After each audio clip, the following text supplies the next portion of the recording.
Oh my God, dude! Run anymore? We're running to the Rainier. No, I we don't, don't. but we're running to the Rainier Classic. Oh no! It's year 6. Are you And we're late? here. We're here. We're live. You're already here. You're faster than me. Oh man. God, I'm so fat. But while I'm winded, you want to tell the folks at home what we're doing? Well, welcome back to the 2026 Rainier Classic. I'm Zach McCarley. I'm Alec Jose. I'm tired, and we're here. And we are here at the 6th Rainier Annual Classic. Ladies and gentlemen, this year has been phenomenal, outstanding. It has been brought to you by lovely companies like Cerberus Strength, Burien Chevrolet, Mountain Heating and Cooling, and others. But that being said, today we are starting off in the Amateur Day 2. So we're going to start in about 30 seconds here, and the first athletes to come on up is across the board and see lanes here. We're going to have Diana Estrada in lane number 1, Leif Olson in lane number 2, adaptive classes later, Donnell Davis is lane number 3, and Thor Berghoff in lane number 4. That's from right to left of screen for those watching at home. We're doing a Trump dumbbell for reps, so these athletes have options and which weights to hit. We'll get you those weights soon enough.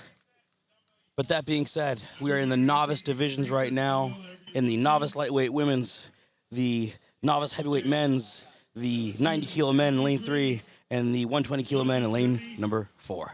Excellent. And again, lane number 1 all the way on the right, lane number 4 all the way on the left. All right, we got Diana up. Good for 1 repetition. All the other athletes up to the shoulder. And you know, what's interesting about the dumbbell in particular, it's probably the most technical strongman event in my opinion. Requires a lot of precision, a lot of balance of the shoulder, and more importantly, utilizing the body to press and not so much the actual arms. Yeah, no, it does require a lot of coordination, and you can just press it. You can just be very, very strong in the shoulders and the tricep, very stable, but it usually works a little better. You get some legs in there. Yeah, legs are cool. Utilizing body drive is amazing. And we're seeing Diana in lane number 1 kind of really emphasize those technical abilities that we're talking about. Absolutely. It's more of a catch than it is a press that she's doing, which is a great way to go about circus dumbbell. Mr. Davis just nearly getting a rep. Very, very close.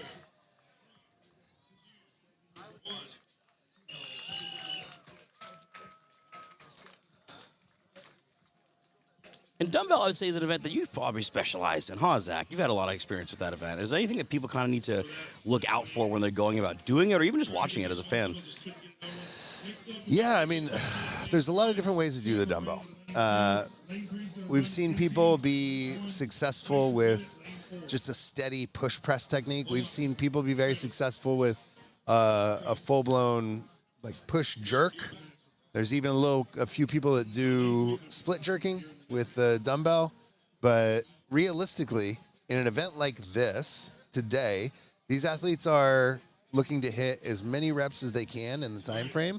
And so what we're looking for is who hits the most repetitions. Additionally, the weight classes, specifically like lanes 3 and 4 on your screen now, have a trump weight. And so if they use the heavier weight, any number of repetitions with the heavier weight beats the lighter weight. Exactly. So coming up now in this heat, we will have Rachel Tallman in lane number 1. We will have Chandler Ray in lane number 2, Arlo Patton in lane number 3, and our boy Tyson Bennett in lane number 4. Pardon me, lane number 3 is non-utilized as of right now. Chandler is in lane number 2 instead. All right.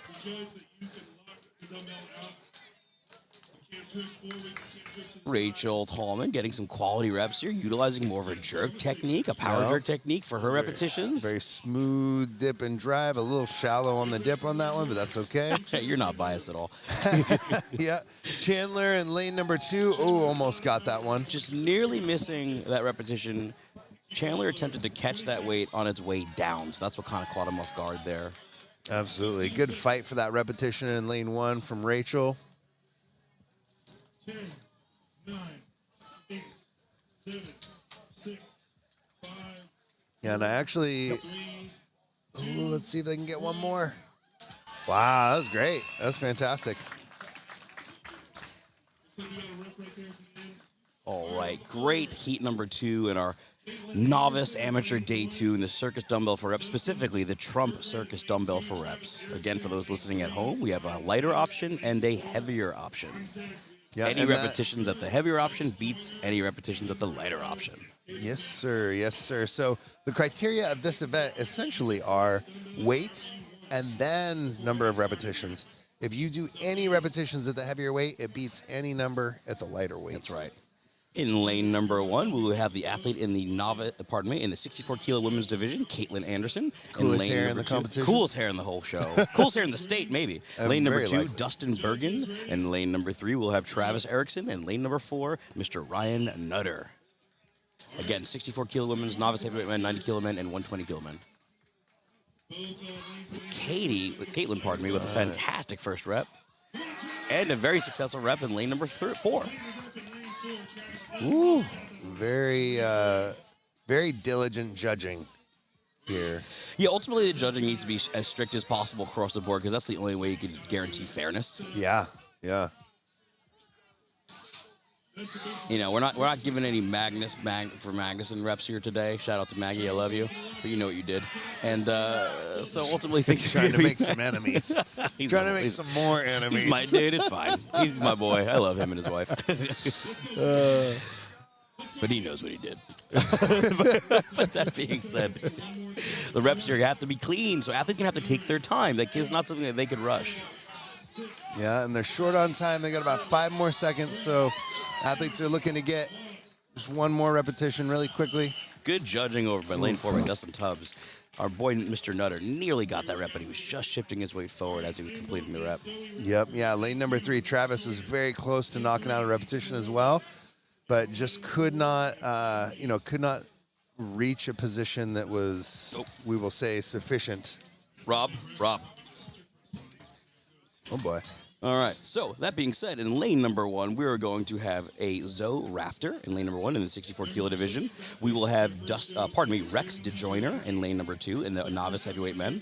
We will have Deacon Morales in lane number 3 in the 90 kilo men. And in lane number 4, we will have Kevin J. Beese in the 120 kilo division. Nice.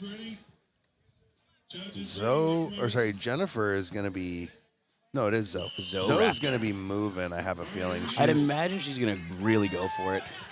Our boy Kevin Beese gets to the rack position. Yeah. With a very nice beautiful from rep. Kevin. I would say maybe consider going heavier. That was a very good rep for Rex Kevin. and Deacon are up. Morales just missing his first attempt.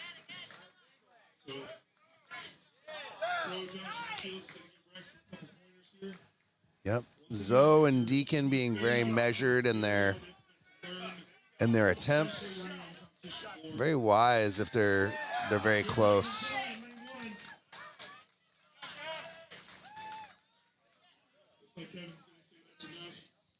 Mr. Rex DeJoyner taking his time in that rack position, but you kind of see that with the dumbbell, the way that it was sitting in his rack position, he was holding it mostly with his arm and not quite having his body support the implement. And Morales getting a rep there in lane number 3. Great job. Nice. Yeah, it's great to see him lifting again. This is actually a movement that we weren't sure if he would ever be able to do again, period. And you know what? We did. Not only did he do it, he did it in a contest. He seems proud of himself. He's pumping his fists. He's very proud. I happen to know that was a 10-pound PR. I believe awesome. a lifetime PR. With the left hand, no less. Yeah. Well, yeah. He ain't got a right one right now. Yeah, that's incredible, honestly. Like, just he had a complete shoulder reconstruction, essentially. Yeah. You know, it's... Shout out to Mr. Morales for Yeah. coming on back here. But coming up in this next heat, in lane number 1, we'll have our final athlete in the 64 kilo division in Jennifer Martinez. We will have James Yodin in lane number 2 in the novice heavyweight men. We will have Derek Waters in the 90 kilo men in lane number 3. And then we will have our first athlete of the open men, Mikey Mitchell Girthlord, your Puerto Rican poppy, Girthlord. Man of a million names. That's right. We're getting a slight weight change from lane number 4. We'll be able to get you those weights momentarily. We're actually waiting for our weight sheet right now. Yeah, it looks like I can tell you that in lane 3, we have a 152-pound dumbbell that Derek Waters is going to be taking on right here. Great. And I believe the other dumbbell is a 140 for them. Lovely. I can't speak to any of the other classes, though. All right, we have Jennifer Martinez with a lovely first rep in lane number 1. Derek Waters, a very successful rep in lane number 3. Mikey just missing his repetition in lane 4, but he could do this. I was surprised he missed it. Did he just come down a little early? It just seems like he didn't catch it at the top when it was weightless. It was Okay. on the way down. Our gentleman, James Yodden, getting a few good reps here in lane 2. Falling to his toes just a bit in the bottom of his dip and drive, but he could do this. Come on, Mikey. You could do this. I like Derek Waters' socks. I know dumbbell is not particularly one of Mikey's favorite events. Oh, and Derek Waters does have lovely socks. I'm going to go ahead and assume that's his son on his socks. He has his son's face on his socks. It's fantastic. You might not be able to see it on the screen. Jennifer Martinez is just really cranking out reps right now. Oh, wow. In a very Derek technical is fashion. Really trying to stabilize on that one. Yeah, and I completely agree. Jennifer doing some great work over there. James sneaking in another rep Yeah, in well done. in Two. lane number 2. That's right. Did he get that rep? I was believe he looking at did. his judge. I believe he did. Okay. For the people in the chat, speaking of judging, Alec, have you given some thought to the Giants Live podium situation brought up yesterday? I have no idea what you're referring to, buddy, so you're going to have to Ooh. elaborate for me. Yeah, no, I'm curious about And that. hello too. to all 68 people watching the Howdy, Circus howdy. Dumbbell event, which is very specifically brought to you by The Sweaty Pig, the best gym in all of Yeah. Utah.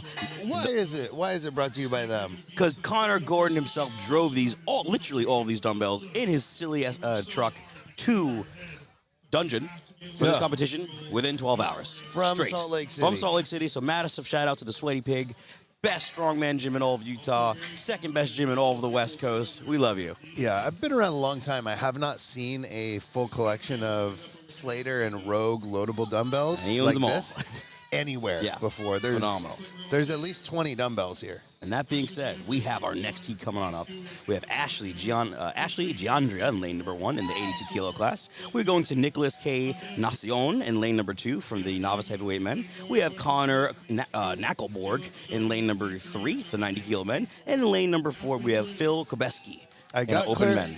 Oh, sorry. Go ahead, buddy. I was going to say, I got clarification on Connor's name. It's Kankelborg. Kankleborg. Yeah. That sounds way Yep. worse than what I was saying. Yep, I'm going to go Kankleborg. Knackleborg. He might come over here and press you. Damn, and with that was a with beautiful that technique, he press. could press me. That was beautiful. Way to go, lanes 3 and 2 for cranking out some reps. We have our young man in lane number 4, his first strongman show, I believe actually his second, pardon me, and he's doing a great job. Yeah, that's Phil, I believe, Yep. right? Yes, it is. Yeah, and then Nicholas in lane number 2 is just cranking out these He reps, is. just touch and go. Fantastic. I love watching Connor's technique. It's a beautiful dip and drive. He just caught that on the way down, but besides that, his technical proficiency is awesome. And Yeah. Phil with a beautiful rep there in lane number 4. Very nice work, Phil. Yeah, Phil is very new to the sport from my understanding, and I think that's a 160 dumbbell that Yeah. he just hit. That's Yeah. fantastic. I believe this is his second show ever. He's, I think, 20 years old. I'm not even sure if he's 21. Oh, Connor comes back with that final rep just in time. Way to go, Connor Knackleberg. That was a Kankleborg? great heat. Kankleberg. Kankelberg. Kankleberg. Kankelborg. Kankleborg. What a hell of a name. Especially lane 3, Connor. Getting multiple reps on the Trump dumbbell. Next up on the floor.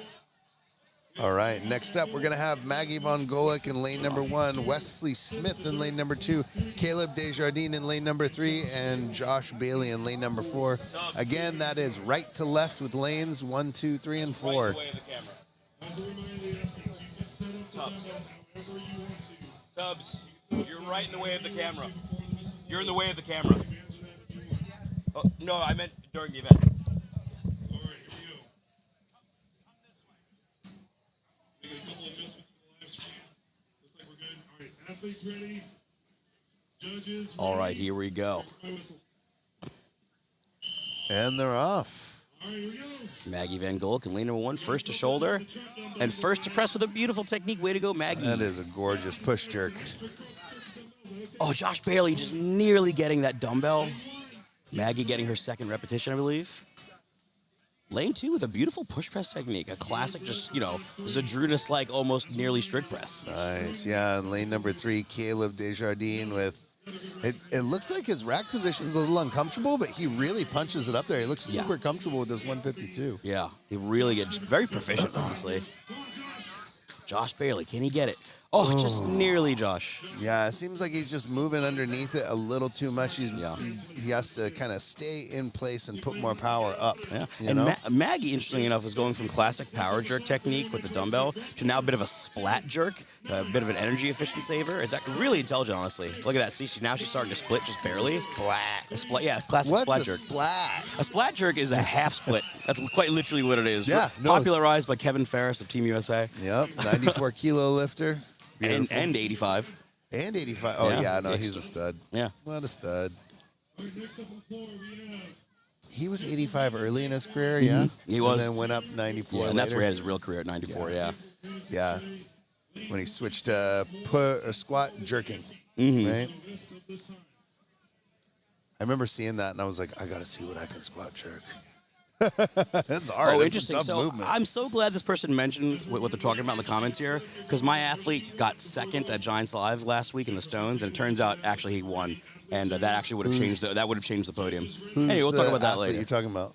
Here we go in this next heat. We'll get to that in just a moment. But up next, we have Jennifer Whedon. We have Wesley Smith, James Moore, and the 105 men. This would be a big PR for him. Very nice. And James Moore with a good PR. Yeah, Steve Schneider really just busting out those repetitions in lane number 2. James should stay on that dumbbell, and he's not. Steven getting some Oh, good he reps wants here. to go up. So that was a PR. That was And it was just 140, I It was believe, barely right? just 2 pounds over his PR, I believe, or just under, rather. So basically PR. James is going for a big PR now in lane number 3. Steven cranking out reps. Miss Whedon in lane 1 really going for it. Yeah. Wow. Steven is just flying through that dumbbell. He's just busting these repetitions. Oh, wow. That is so close. James. That was so close for James in lane number 3. It was. It really was. Good attempts.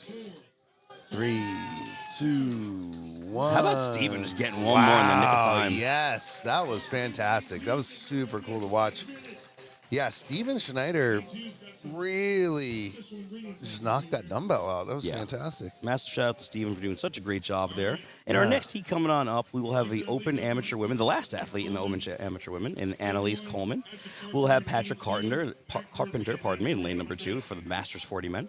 We'll have Mac Murphy in the 105 kilo amateur men, and lane 4 will remain empty. All right.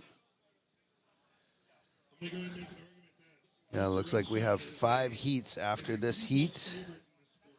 This event's moving pretty quick, huh? It is. It's really nice. Yeah. And for those 4 in the lanes. chat, we'll get to these questions after the event, y'all. In the meantime, we're going to give all these athletes our extreme focus. But we have a number of questions and things going on here, which is lovely. Thank you for participating. Feel free to drop some questions in the chat for me and Zach McCarley here. I see you, Dylan. Dylan, you are in fact my gym nemesis, and it's kind of wild the fact that I don't even work out and I'm still stronger than you. Crazy. Anyway, Oh, shit. enjoy your new abs, You just, you don't like grip. You don't, man. dude. Grip is for people who can't press. All right, you know what I'm saying? Okay. Although I'm saying it to the guy who has great grip and can press. I was like, okay. That being said, ladies and I gentlemen, want to see, are you better at pressing than Dylan? well, by a lot, Or by a lot? by a whole lot. Oh, yeah. man. Yeah. Okay, let's see it. By a metric fuckload. I'm ready to see it. Well, we'll get to that at the gym. Right now we got, again, Annalise Coleman in lane number 1, Patrick Carpenter in lane number 2, Mac Murphy in lane number 3, and we're off. Let's go. All athletes opting to choose the lighter of the 2 options for their dumbbells. Annalise with the first successful rep with a beautiful technical approach. Not and with Mr. a Murphy. little split. Like a real, I wouldn't even call it a splot. Would you? It was step press. Yeah, step press. There you go. I like that. Yeah. It's almost a splat. In lane number 2, we have Patrick Carpenter really utilizing his time and being, I would say, smart. He probably knows exactly the amount of reps that he wants. And it seems like he's going about it in a really intelligent way. Mac Murphy. Oh, Carpenter just a bit of a drop there. Mac also being incredibly technical and patient here. Annalise just hitting the reps, scoring them up. Yeah, all these athletes doing some pretty good work on these dumbbells. Yeah. I love Mac's positions. Oh, just nearly over. He nearly had that one. Yeah. These athletes have less than 10 seconds left, so they've got to put in the effort on this last repetition if they want it. Mac Murphy with a beautiful last rep. He got really it great just work in to time. Mac. Really, Yeah. really about 2 seconds to spare. That was Yeah. gorgeous. Fantastic timing. I love it when athletes can fit in an extra little rep right there. It's such a blast. Next up, we're moving to the lightweight novice men in lane number 1. We have William Rothschild. Lane number 2, we have the Masters 40 men, Jason Irwin. Lane number 3, we have the 105 kilo men, Matthew Bendeman. Lane number 4, empty, of course. And people at home might be wondering why it is that we have a 4th empty lane, but more heats to come. And I think it really comes down to fairness. Yeah. Just so people are aware, every one of these classes is being judged by the same judge. So we don't have any bias between judges. We don't have any discrepancies between what the judge is looking for. The lane 3 judge has been responsible for all of the 90 kilo men and will be responsible for all of the 105 men, which is what we're in now. Making the most fair for competition. each one. Yeah, so on for each lane. Each lane is responsible for entire divisions. That's why it's very important whenever you have a pro show to have very high quality reps when you have head-to-heads. Absolutely. Here we go. The start of this next year, William Rothschild, Jason Irwin, and Matthew Guidman in lane number 3. Matthew going right up to that heavier dumbbell. Can he get this rep? All right, this is an exciting one for him. Oh, nearly. I would say He's maybe just attempt gotta again. own What do you that. think, Coach? Yeah, he's just got to own that position. I know that he's completely capable of this. I agree. It looked powerful. Yeah, he's got to really drive that dumbbell up and commit to keeping it up there. Yeah. Look at You the know? technique in Jason Irwin in lane number 2. Keeping that elbow high in the bottom position. Oh, just nearly getting it, just catching it on the way down. But his dip and drive was fantastic. Feynman, he needs to go down and get a rep. He's going to run out of time. He's going to 0. He needs to go down He's now. asking for time. I know he really, really wants this rep. His And 12 seconds. I would actually agree with you. It's really short time. Oh, Feynman, commit to it, buddy. Come on, big jump. Oh, just nearly. Damn, that is, and it's just It was a gamble. I think it was Yeah. worth the risk. Because probably the show ultimately for him, I'd imagine, just like, let's set some PRs. Let's have a good time. yeah. But No, absolutely, and I will say that is the best he's handled a 150 dumbbell. yeah, it looks ever. great. It Ever. did. He was 98% of the time there 3 times in a row there. Yeah, no, and it was, again, it was something that, as you know, I work with him directly, and it's something that we talked about. I said, you have to hold that dumbbell steady so at important. the top. Like, this is a very, very strict contest. Honestly, you will not find a contest that is this strict. And It's the more strict than issue, the Arnold.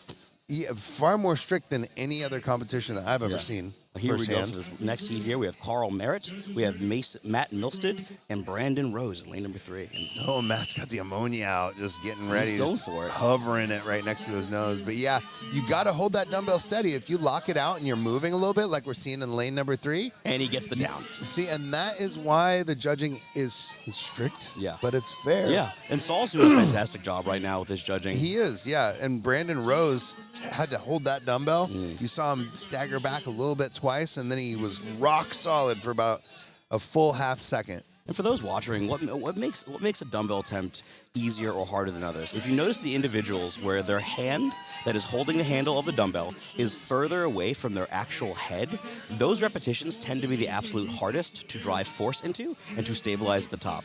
And those that have their hand closer to their body while racking the dumbbell, which typically means the back end of the dumbbell is on their spine, tend to have a more successful attempt at that rep. Reason being is more of the center of mass is over more of their center of gravity, which allows for greater vertical force vectors to go into the object. Yeah, the way that I like to think of it as well is looking where the hand is. A lot of people don't trust their shoulder, or they don't trust their body to put force into the dumbbell. And so when their hand is away from the head, it's usually, as you said, away from the center of mass of their body and away from where they can create a lot of force. And also, if their hand is directly above their shoulder or further out, they have to hold all of the weight in the hand as opposed to resting the weight on their body. So the leg drive can actually be detrimental. It could be, yeah, exactly. Yeah. So you have to keep that dumbbell crowded. It's something we mentioned at the gym. In lane number 1 in this next heat here, we'll have Rory Liebert in the novice lightweight men. We will have David Watson in the Masters 40 men. And in lane number 3, we will have Darren Ravito in lane number 3, 105 kilo amateur. The gorgeous Tada shorts. I hope you watch them from day 1 to 2. No, you can't get rid of that funk. Stank. We Successful like stank. it. Lanes 1 and 3 and 2 now, all successful. Yeah, gorgeous. Darren getting Gorgeous repetitions on the presence. heavier of the 2 options. Watson now moving to the heavier of the 2 options. These boys are now scoring points, and right now, if these gentlemen keep it consistent, they will be the leaders in their own divisions. Yep. Darren, Ooh. way to adjust there, Darren.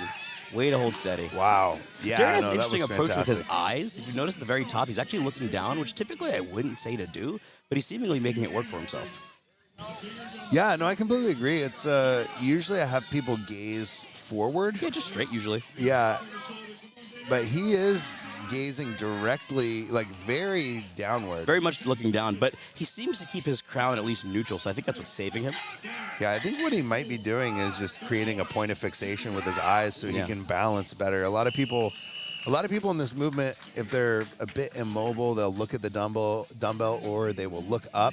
They don't recognize that when they're pressing inside, they're actually looking at the ceiling, creating a point of fixation so they can balance. When you're doing that outside, you actually lose your balance really easy. It certainly can, You know? absolutely. And so I think part of the reason he's looking down like that is just creating a point of fixation so he can have better balance. Yeah.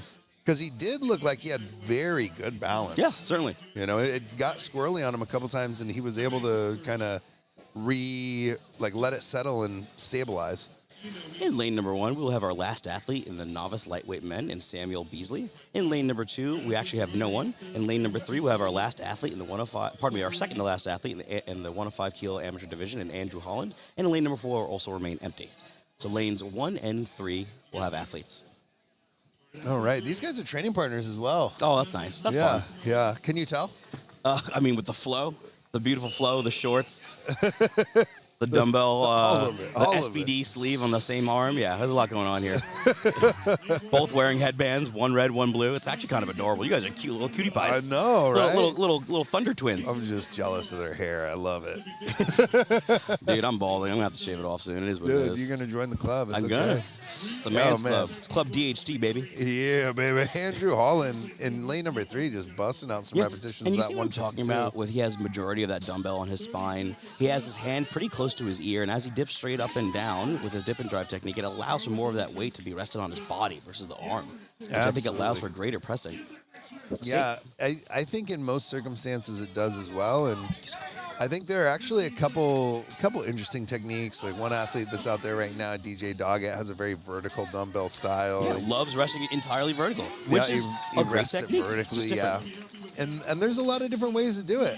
You know, it's time's up right there. They both put in some Beautiful great work. display of strength from these training partners who frankly got nearly the same amount of reps and showed very similar techniques. I do believe they're both trained by Franklin Easton, and he did a I great think job. you're right, Because yeah. both of these guys showed consistent techniques, so great work, boys. Yeah, Franklin Easton, I believe, he's currently on the podium for the Nope. heavyweight pro Nope. show, or is he? Podium where's he as of sitting? right now is Joe Stella. In second place, we have Jasper Haney. In third place, Tim Buck. But Oh, Franklin, okay, I do okay. believe is top 6, top 5 right now. He's Okay, doing a great job. okay. We have one last athlete for this novice day 1 dumbbell event in Tanner Jacobson in the 105 kilo division. Tanner is one of my grand athletes, coached by the Connor Gordon of the Sweaty Pig. Tanner's been putting in some work. Tanner's man. doing a great job. He needs to be in the pro division. Next year, he better be. He doesn't have a choice now. Tanner is an athlete that's consistently going to amateur nationals, so he's a bit more experienced. His positions, I think, display that. He's nice and consistent. He needs to finish that drive, though, so that's something that he yeah. rushed under, right? Gotta So what do I stabilize. mean when I say rush under? So when you're doing an overhead of any type, push press, power jerk, split jerk, doesn't matter, you are creating something referred to as a point of fixation, which means a point in which the object becomes weightless. And just right there, you notice that's when Tanner is able to catch it easily, quite seamlessly. So when you catch it in the moment that it becomes weightless, that point of fixation, the rep is far more easily attained. If you were to get under early, you are cutting the drive. If you were to push up too early as well, you're also cutting the drive. It is a magical in-between ability. Yeah, and if you hear us talking about crashing, it's usually if an athlete overshoots that, and they'll pull the weight back down on themselves. Yeah. It's something that we see in several Way to different go, movements. But that was a gorgeous execution of that movement. Do you know where he's at in the? He's the first right now. He's doing great. And the overall, let's take a look where Tanner's at in the overall. I mean, the in the 90 kilo execution of division. that lift, there were several athletes at 152 there. Yeah, we'll find out in just a moment what Tanner actually hit. He's in the 105, pardon me. Let's check that out right now. Yeah, I definitely think he's in the running for If I had to winning guess, he's that more than event. likely in first, but we'll find out in just a few moments here. As of right now, in the 105 kilo amateur division, in first place, we have 4 repetitions at the heavier weight by our boy Andrew Holland, who was in the previous heat. So Tanner is more than likely looking to try to best that. Yep. We are now setting up for the adaptive class. We'll talk about them just briefly before we give you those numbers. And the adaptive class is a class of athletes that the Rainier has featured every year since its inauguration. The adaptive class is a group of Special Olympic athletes that compete in a myriad of sports, strongman, powerlifting, and some other traditional sports. And here at Dungeon, we provide an opportunity, a space, and coaching systems free of cost for anyone in the Special Olympics. So if you're an individual in the local area that has family in the Special Olympics and you want them to start participating in events like this where they can learn some hands-on skills and more importantly, keep fit, stop on by Dungeon Strength where they in fact can be trained for free in the Special Olympics program. Big shout out to Ryan Terry for setting that up for the last quite a few years. Yep, and a couple of the coaches as well. Taylor Lee, Saul Peterson. That's right. Lucas Hatton as well coaches a Special Olympics class. At least he used to. Elise. Yeah, Elise. Yep, that's right. Yep. So again, a really important program to not this competition alone, but for Dungeon as a whole, and more importantly, the culture of Dungeon. And say, yeah, the community is the part that you really can't replicate. You know. Yeah. It's tough to find a community like that, and the entire community does get behind these athletes, Yeah. and it's just fun. Yeah, absolutely. It's fun to see. It's fun to be a part of, and. Up first, it looks like we're going to have Aaron Baker. He's lining up on the field. Looking at the judge, we have Connor Gordon, owner of the Sweaty Pig, one of the head sponsors here. The head sponsor here for this event in particular. And our Nice work. boy Aaron Baker with one successful repetition. And Aaron, pardon me, is doing a bit of a series here. He's climbing the ladder. Going from lightest to Yep. heaviest. We got a little bit of two hands going on right Awesome. there, but I think we're going to allow it. Oh, and well, so that's just called being smart. That's good technique, yeah, baby. I know, right? Why? You know what I call think of that? Call that a Magus for Magnuson rep, baby. And he's getting it. So we have Taylor Lee out on the field as well, watching Aaron Baker, giving him some guidance, giving him some instruction. And so this last dumbbell looks like it's for reps. Aaron's going to the left hand now. Oh, yeah. I love okay, this. switching it up. Ambidextrous. Come on, Aaron. Come on, buddy. There you go. Brilliant. Let's go. That would pass that World's Strongest Man. And now he's holding it for the crowd. Let's go. Let's go, Aaron. He's letting the people know. Fantastic, Aaron Baker. Awesome work, Aaron. Next up, looks like we're going to have Dante Peoples. At least that's what our sheet says. Let's see Dante, who best comes hair on. in the club, Peoples. That's right. They should be coming up here pretty soon. They should be. Got Damon, I think Damon coming out. Oh, sounds like we have a change up. Okay, we'll have Damon instead. Is that what I'm hearing, Zach? I believe so. Yeah. Yeah, Damon Rauscher. You're about to see some. Having a quick word with this coach, one of his coaches, Taylor Lee, out there in the blue. Again, these athletes are completing a circus dumbbell ladder that leads into an AMRAP on the last dumbbell. What's AMRAP? You've been using a AMRAP. couple. I have. $20 Acronyms. words. $20 words. SAT we got words. myriad. We Yeah, got. you like that, huh? Gets you going? Well, were you going to use penultimate later? I said it yesterday. Oh, jeez. No, I didn't. Anyway, AMRAP, as many reps as possible. It's an acronym in the fitness industry. Now you know. boy. Our boy Oh, boy. Rocher out here, single hand cleaning I pressing. like that. I like that variation, honestly. That would be Actually fun. Phenomenal. That'd be fun to see. That's phenomenal. Get it. Let's go, Damon. Oh, hold that rep, buddy. Show the people control. Fantastic work, Damon Rauscher. There you go. Little celebration. I love that one. I was waiting for him to do the clasping the hands over the head Damon with clasp. Yes. People's champion. Again, That is like his celebration. oh yeah. And for those watching, it's akin to the McCarley double bicep. You got your own. You have your own There's one thing. of I've them. paid attention. Yeah. We have That's a Dante good one. Peoples. That's a good one. It's a good You one. know? We have Dante Peoples coming out here next. And again, for those watching at home, this is the adaptive Special Olympics division here at the Rainier Classic. Got Dante out there. There's one repetition in this 3 dumbbell series. Oh, Dante just nearly getting it. Oh, There look you at the go. power. Just put some legs on it. Dante just chose to put some wheels behind that. Here we go. Last dumbbell. There you wow. Okay. Genuinely great technique as well. Dante rocking the Nike Dunks. Love it. Nice. Old school There's 2. strongman attire.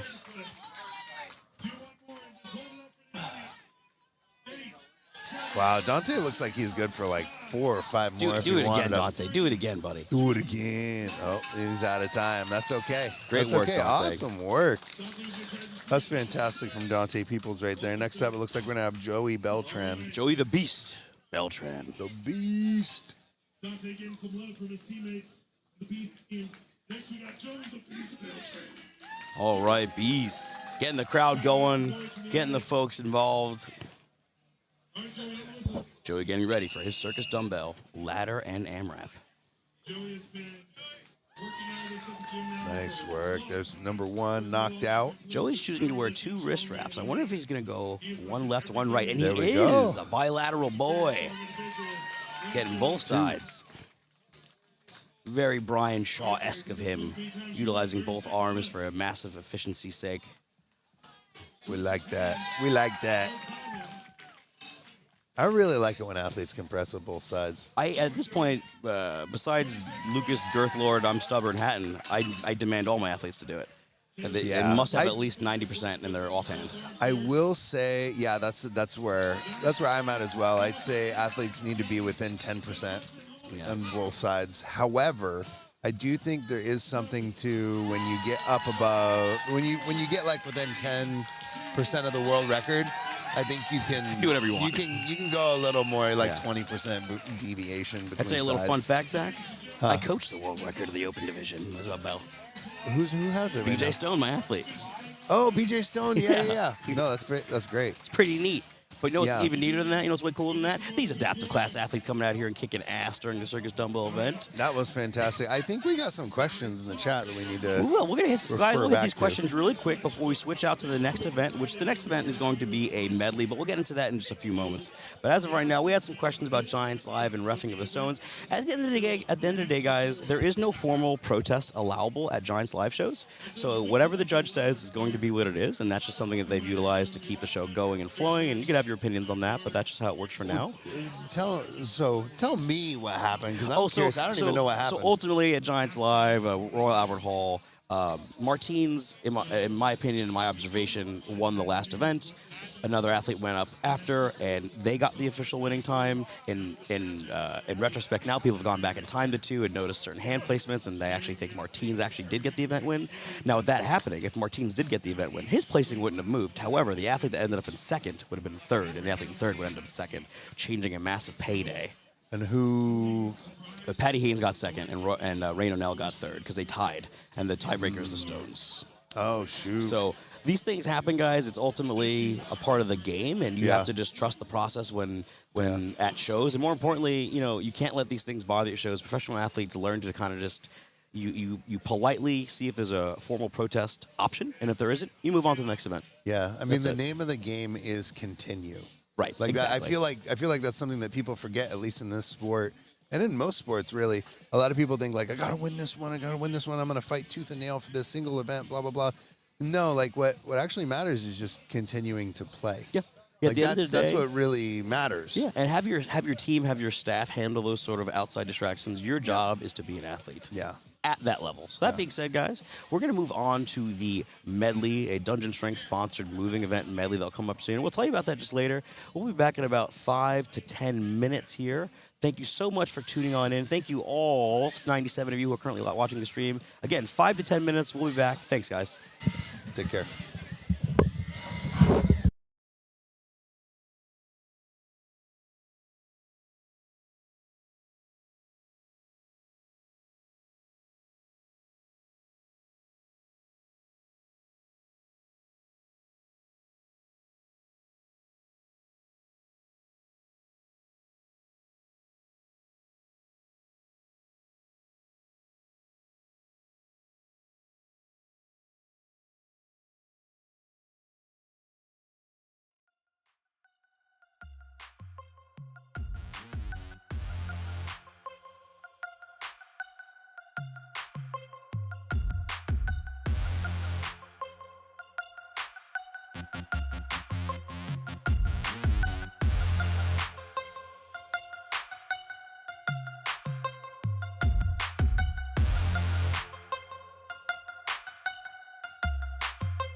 Okay, ladies and gentlemen, we are back live in action at the 6th annual Rainier Classic here in day 2 for the amateur and novice competition.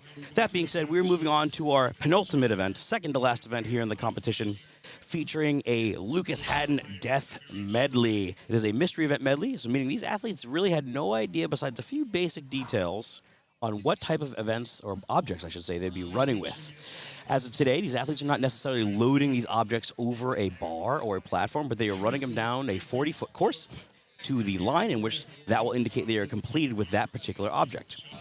Per division, looking at the floor here, we have 1, 2, 3, 4 objects, 4 or 5 objects per division. The first one to come up will be our novice lightweight female division. All right, so let me go and pull up some of those athletes for you here. Again, thank you for those tuning in. So we should have Rachel Tallman, or pardon me, we should have Diana Estrada coming up here first in lane number 1. Now on screen, I'll find out for you guys momentarily which lane is lane 1, which lane is lane 2.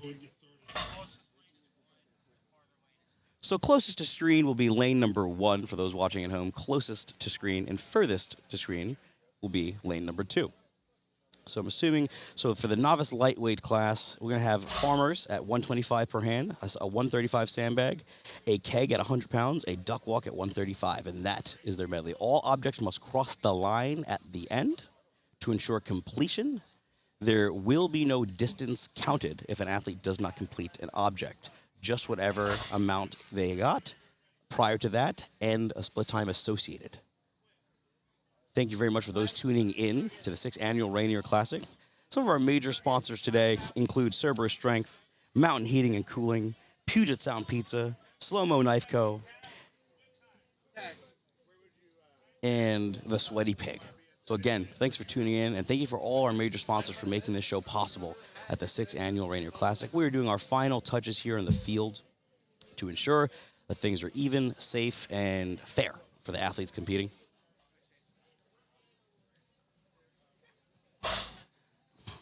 We're doing our final warm-ups here. I imagine the events will be starting quite momentarily.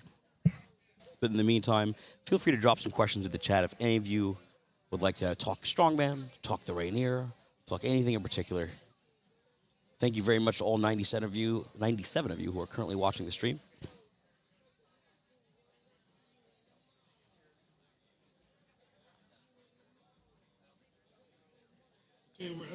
All right, we're getting our final touches here. Again, we should have our novice lightweight division in lane number 1, which would be closest to screen. In lane number 2, we should have our, potentially, our 64 kilo division. We'll find out here just momentarily. Actually, no, that is incorrect. We'll find out what class is lane number 2 momentarily, because there is a IFSA block, a part of their class here.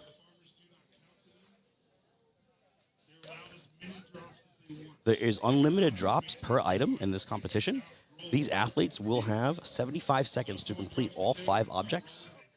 However, dropping it obviously is a massive disadvantage. And that being said, for those watching, all objects must be moved within space, meaning they cannot drag, they cannot, create any sort of contact with the floor as they're quote-unquote moving the object.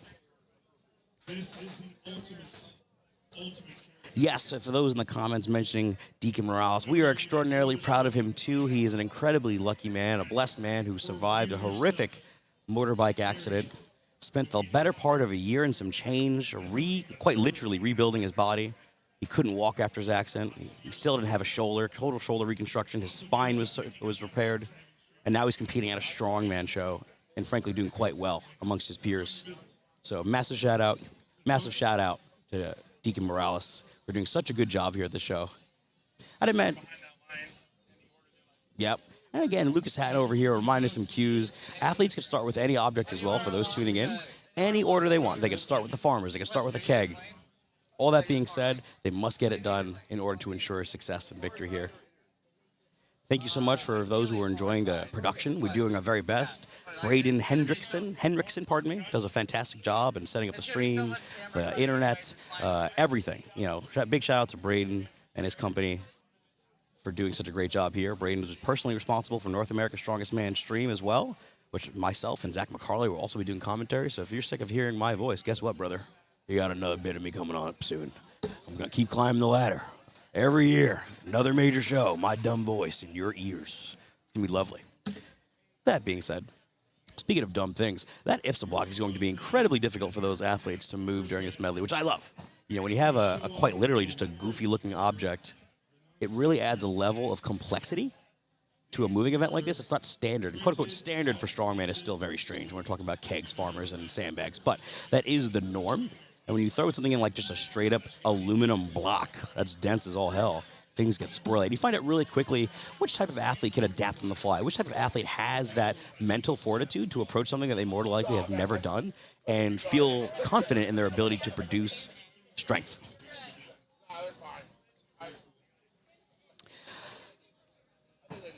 Oh, hello, Jan. Tyler was never doing commentary. Tyler is doing on-field interviews at North America's Strongest Man. Commentary is me and Zach McCarley. It always has been. But Tyler is going to be the lead interviewer on the field at North America's Strongest Man because his personality reigns supreme, and he knows how to talk to the folks, especially them Canadian people. They're a little skittish, those Canadians. They're like little squirrels. They get too close, they run far, harboring weird little secrets in the trees, acorns, secrets, and nuts.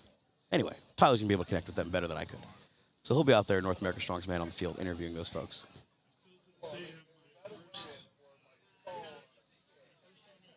That being said, I'm going to look on over to my friend Rob here. Rob, can you do me a favor? Would you be able to get me a sheet that tells me the athlete order for this event? Thanks, buddy. Those tuning in, big shout out to Jan in the comments here. Everyone say hi to Jan. We love her. Oh, and I agree, Jan. Tyler and his little goofy rat tail is definitely going to burn out in the sun, North America's. Let's get him a nice hat. Let's get him some suntan lotion. Or, yeah, suntan. Not suntan. Sunscreen. But yes, Tyler's going to be the perfect man for the job for out in the field and potentially maybe even MC. You know, I wouldn't mind someone like him out there with Mike Saunders speaking to the folks. We do need a touch more English being spoken at North America's Strongest Man, in my humble opinion. For those that are tuning in, watching, those that are coming and tuning in, you are more than welcome to come and watch the Rainier in person, whether it be today or next year. This competition will be held every year until the dawn of time. Right? So that being said, it's a very marginal fee. I think it's a very low-cost fee to come watch a show, anywhere from like between $5 and $20 or something like that. And you get a lot out of it. You know, you get to watch not only a higher level of amateur competition and novice competition that leads to national championships and things like that, but then you get to watch a literal pro show where some of the best in the world are competing for not only international world titles, but an opportunity to compete at continental titles. The pro show at the Rainier is a wonderful time, as well as the amateur show, in that it's much higher level than most amateur shows that anyone can really go to. Again, for those tuning on in, we're nearly there with our setup. We're just ensuring that the weights are checked, everything's being good. Lucas Hatton is the head referee, the head promoter, the head judge, the jury, the judge, and the executioner of the Rainier Classic. So he needs to ensure that everything is of quality to make sure that things are fair across the board, and he's managed to do so all with one arm as he tore his bicep a few weeks ago. So big shout out to Lucas Hatton for really putting the stream on his channel to broaden the view, but also continuing to give back to the community in an event that he genuinely gives a damn about. Proud of you, buddy. Braden Hendrickson right now doing final touches on the camera stream while he's climbing a ladder in a very unsafe position right now, but he's doing a great job.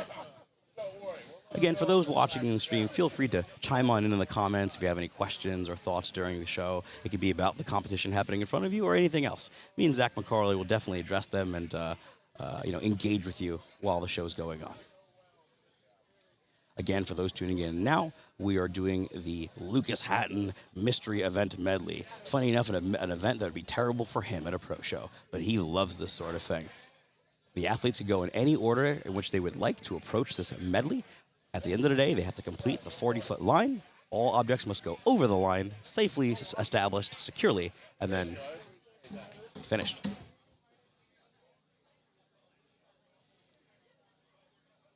Can you and Zach do the first event of NASM, North America's Strongest Man, extremely butchered French? Honestly, I could do my best. I'll probably start integrating Spanish, as I know a lot more of that as I'm speaking quote-unquote French.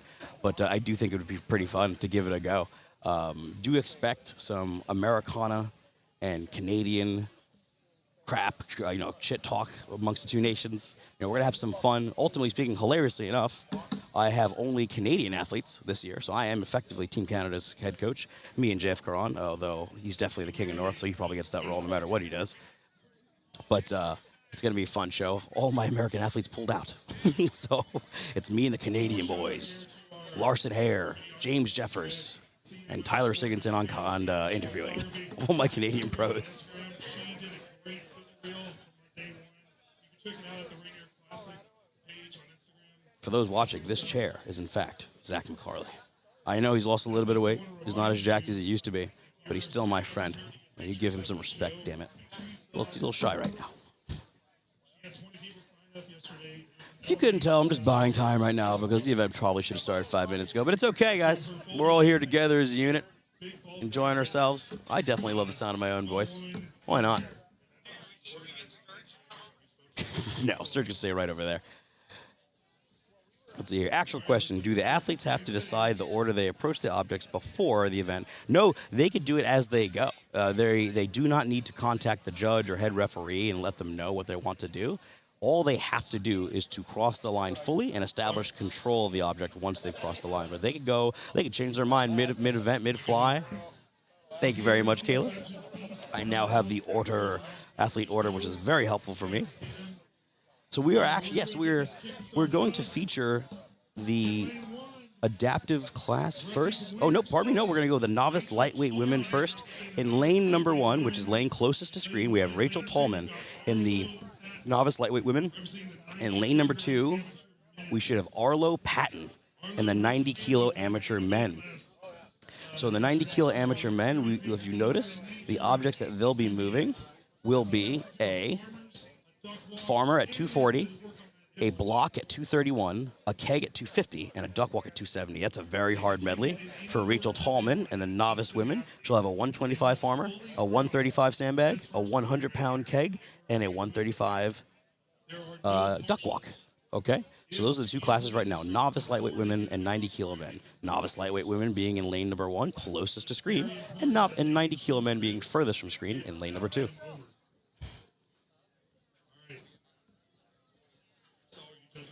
Thank you so much for the question. So what do the winning or placing in this show get you? So in the amateur divisions, if you were to win or place, if there's enough athletes in your class, you will get an invite to Strongman Corporation Amateur Nationals, where you will then have an opportunity to compete for a pro card within your division.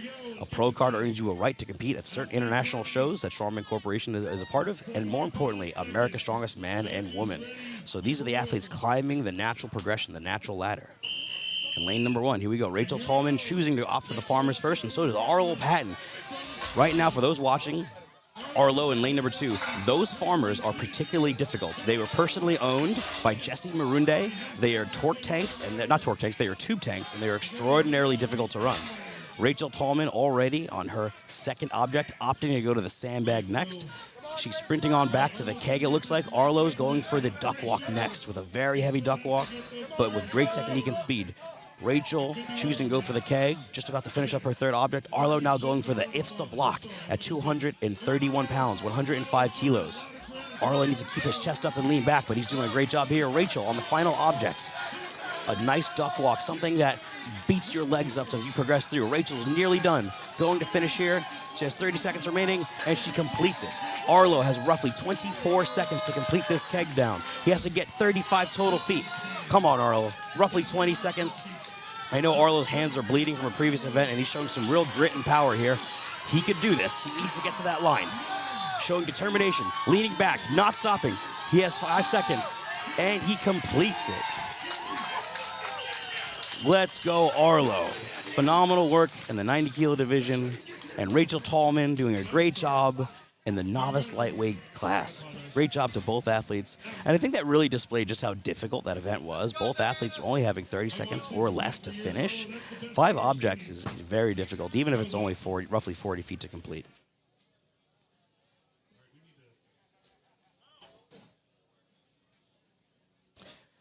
And again, for more qualifying information, for those that then watch the pro show later, that competition will qualify athletes for PSL World Championships within the 105 kilo men's division, the 82 kilo women's division, And for the open men competition, open women as well, it will qualify them for North America's Strongest Man and Women. So big shows on the line here this weekend. So now in our next heat, we will have two athletes coming on up in Diana Estrada in lane number 1, which is closest to screen. And in lane number 2, we will have Donnell Davis, which is furthest from screen. Again, quickly going over the weights for Donnell Davis, his weights are going to end up being a 240 Farmers on the Jesse Marunde Farmers. He'll then have a IFSA block at 231 pounds, a keg at 250 pounds, and a duck walk at 270 pounds. For our athlete in the novice lightweight women's division, we'll have 125-pound Farmers for hand, 135 sandbag, 100 keg, and a 135 duck walk.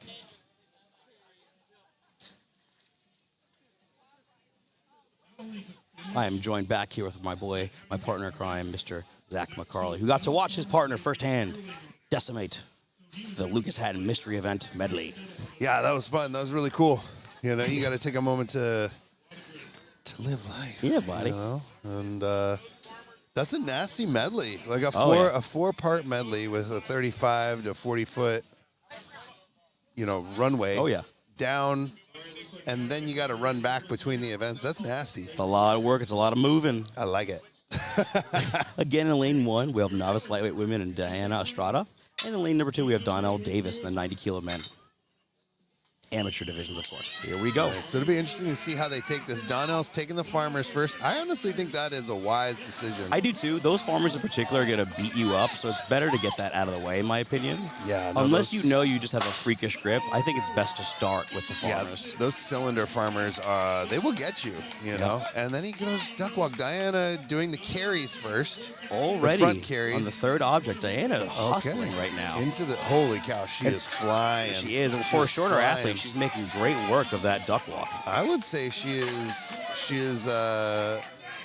beating her competitor's time at the moment. Potentially, yeah. We'll see here. Donnell on the 105 kilo blitzer block. Yep. Donnell grabbing that 231. Diana with the aggressive run. Wow, that was fantastic. Nice job, that Diana. was fantastic work. Donnell onto his last object. He has 25 seconds to get this keg down. Can Donnell get this 250 keg down? He has roughly 18 seconds now. He's got to finish it. He's got to hustle, and he's got to want it. You know, you can't have any moment of mental weakness here. You got to go all the way. He's going to finish. He's going to finish. Come on, Donnell. Here we go. And just in the nick of time. Wow, that thing. Woo. He had literally He really 2 gave it seconds. Way to go, Donnell Davis. I think we're going to see several people where the wheels fall off about 15 seconds away from the end of the time limit. I think it's a very apt way to describe it as well, the wheels falling off, because this is an extraordinarily difficult event. And the only thing harder than the athletes having to do the event in particular is our loading and spotting team resetting each time. Massive shout out to all the spotters, loaders, and volunteers, because that's what they are, helping us this weekend and supporting this show. Yeah, and if you're a competitor and you don't finish this event, they got to finish it for you. They got to finish it for you. You know? So shame. I agree. Shame. He said shame. He said shame.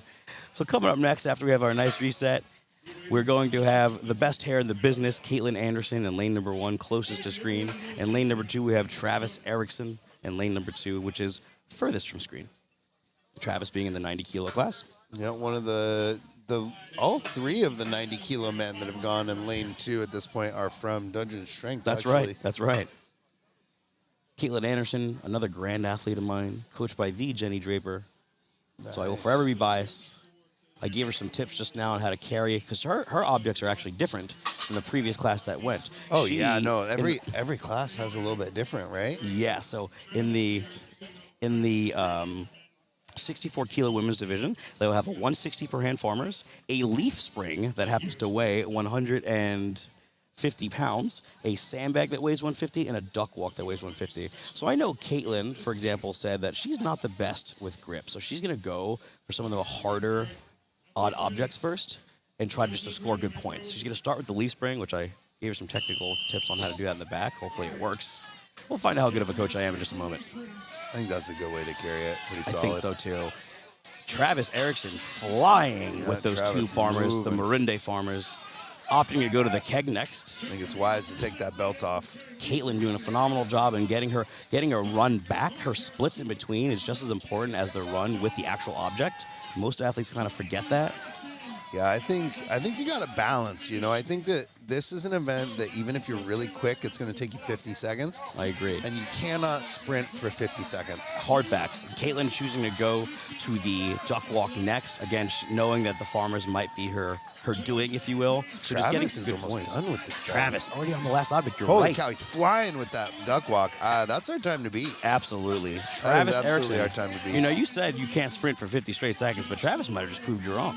Well, he might have he might have finished in 49. Shit, that was fast. Yeah. Caitlin. Come on, Caitlin. Struggling Let's go. here with these Let's farmers. go. These, again, for those watching at home, these are the Jessie Marinde. Oh, and she has tape on her hands, taking from her grip. That's too bad. Did she tear her hands at some point? She might have, yeah. She might have tore her hands. Ooh, yeah, poor that is Caitlin. brutal. But hey, she went for it. She did a great job. Yeah, they don't get, so the people at home that are curious, they do not get a distance They don't. measurement. It Yep. is only splits on the completed portions. So, she at a certain point knew she wasn't going to get that farmers, but she wanted to give it hell anyway, and I Yeah. appreciate that. Yeah, at the end of the day, she traveled all the way from Salt Lake City, Utah, and she's here to collect PRs. That's what she's doing, and she's doing a great job. This is definitely the highest level show that Caitlin's ever done, and she's doing a phenomenal job in representing herself well, and we're very proud of her. Absolutely. Coming up next, who do we got, Zach? You got Zoe Rafter in lane 1, closest to the screen, and Deacon Morales in lane number 2. Deacon representing the 90 kilo amateur division, and Zoe in the 64 kilo women's division. Weight staying the same. Yep.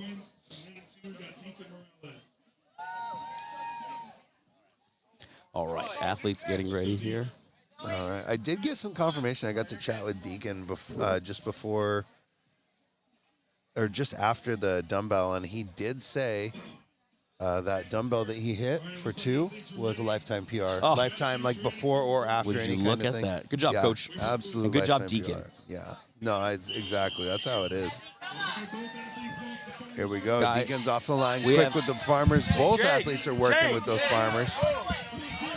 Nice. Deacon's done with the farmers. Zoe is going to finish these up. Zoe with a gritty That is- farmer finish. If I had to guess, that might have been a harder object for her, so she chose to start with it, which I don't mind that approach. Deacon already doing a great job finishing object number 2.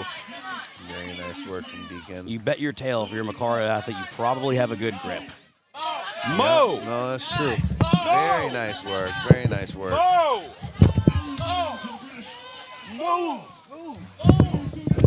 Very nice work from Deacon. He's done with 3 of 4. We got the duck walk last. Zoe finishing up her 3rd of 4. And both athletes have duck walks left. Deacon putting up a very competitive time. I'm not sure he will catch Travis, but I think that he's sitting firmly in second with that. Zoe finishing this duck walk. She's can going get to it. have the time. Very nice. She finishes First up. athlete in the 64 kilo division to finish. Great Very job, nice Zoe. work. I love the glitter she got going. It's very cool. It's very Yeah, festive. Yeah. All right. And Deacon, I would solidly say at least top 2 in that so Yeah, far. that's exactly my same assessment. I do not think he got Travis on that one. Travis was just moving Flying. so fast. And, Travis is also built extraordinarily well for moving events like that. Yeah. No, and I think it'll be really fun to watch here because the next 3 athletes we have in lane 2 are quite quick. In lane 2, we're going to see Derek Waters and then Connor Kankelborg and Caleb Desjardins. But right now, in lane number 1, we're going to see Jennifer Martinez and Derek Waters in lane number 2. Again, a quick refresher on the weights. For lane number 1, closest to screen in the 64 kilo division, we have 160 farmers per hand. We have a 150-pound leaf spring, a 150-pound sandbag, and a 150-pound duck walk. In the 90 kilo men's division in lane number 2, which is furthest from screen, we have 240 per hand on the farmers. We have a 231 IFSA block, a 250 keg, and a 270 duck walk. And the units I'm referring to today, everyone, will be in mostly pounds. If it's kilos, I'll very specifically mention. Here we go, and we are off.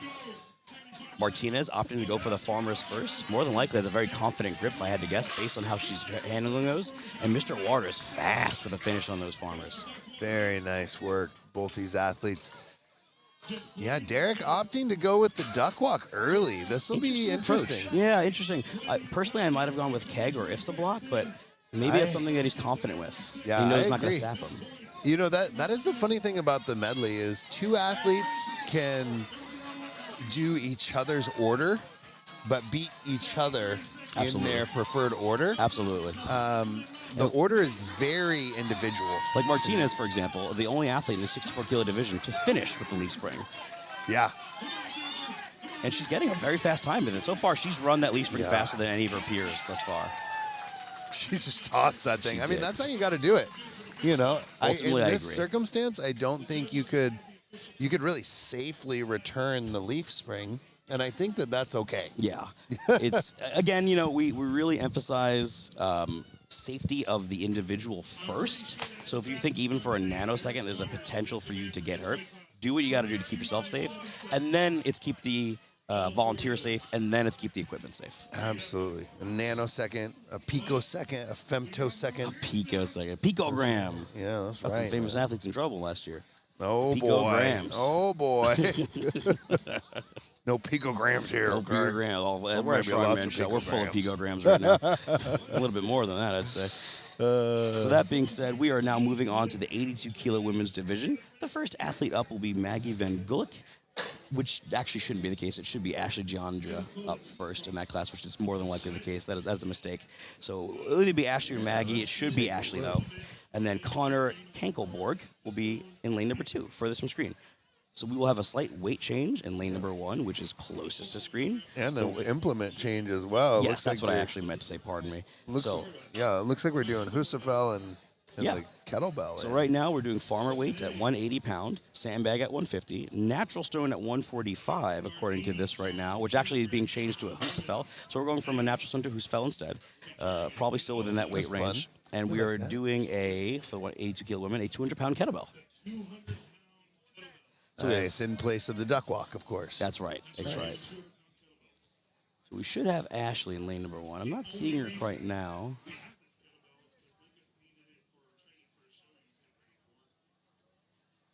Lane number 1, we see Connor already adjusting his handles on the farmers, ensuring that they're the way that he likes them. Smart move to touch them pretty much earlier. I guarantee you, no other show in the world will have more reach than Yeah, I start spraying you guys. We're gonna throw something at him. See if we hear yelling. He would not respond. All right. Huge shout out to the spotters and loaders here. I mean, these guys are in the sun, Yeah. in the heat, in the elements all day. You and I get to sit on our butts and just run our mouths ranting in the and raving. shade. Like a bunch of namby-pambies. It is, Snoozing our yeah, voice. yeah. I mean, we getting old.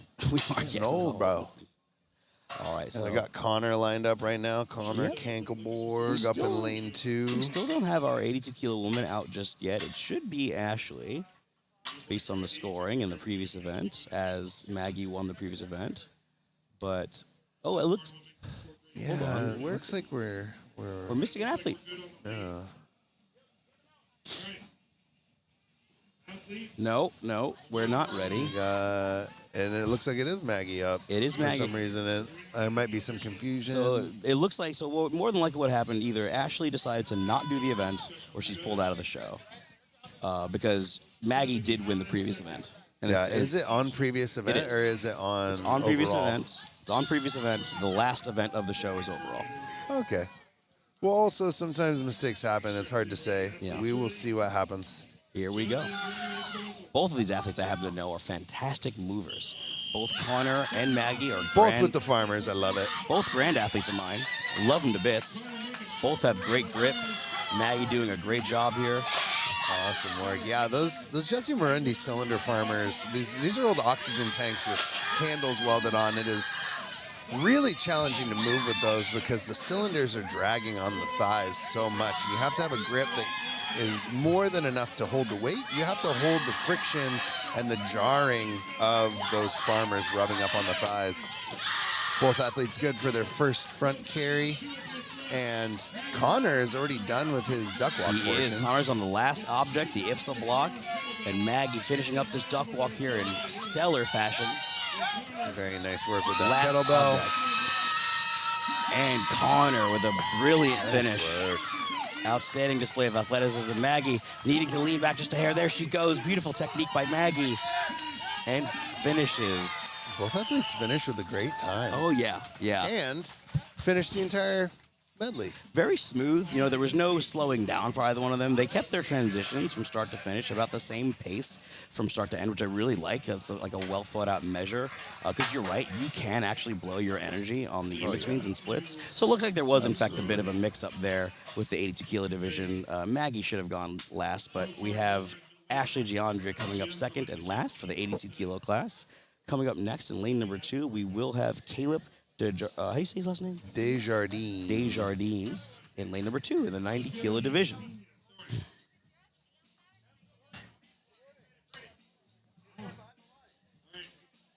we have 2 of those here today.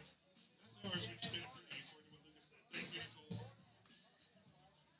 We have Dustin Tubbs giving his final instructions to the athletes here to ensure fairness and equality across the board. All right, next on the floor. Lane 1, Ashley Jean Andrea. Lane 2, Caleb Desjardins. Jardins. Ashley closest to the screen. Caleb on the far side. All right, we're about ready to go, folks. 82 kilo women's, lane 1, 90 kilo men, lane 2. All right, both with the farmers. Caleb's moving pretty quick. Phenomenal farmer's run by Caleb. Outstanding and well-practiced athlete. Absolutely. He's a very dynamic athlete. He's very swift. Ashley just getting her farmers done now. Moving on to the kettlebell duck walk. Caleb with a smooth keg pick. His right hand's a little loose, but he's sticking with it. Wow, that's flying. Yeah, okay, here we go. Ashley making a return for her third object. Caleb is on his last object already. They have roughly 37 seconds remaining. Caleb having a harder time with the duck walk. I wouldn't have anticipated that. Finishing in committed smooth over. style. Can Ashley get this sandbag just in time? She needs to get this pick smoothly. Not a lot. 15 seconds to get her done.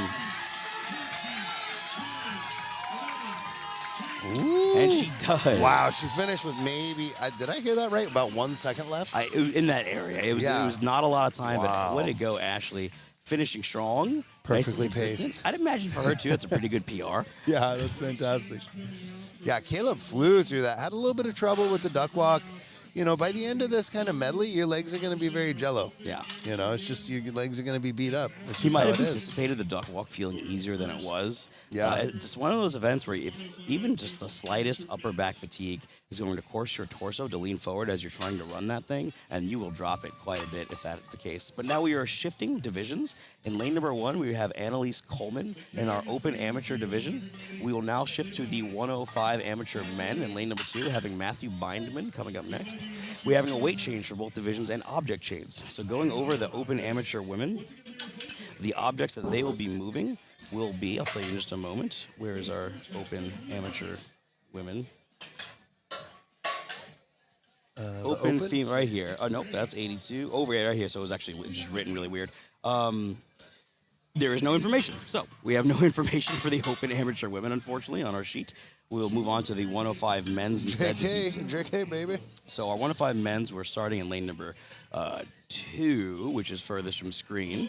We will have a 260 farmer per hand. We'll have a iron cross at 240 pounds, an anvil at 265 pounds, and a boat anchor drag at 385. This is a fun changeup.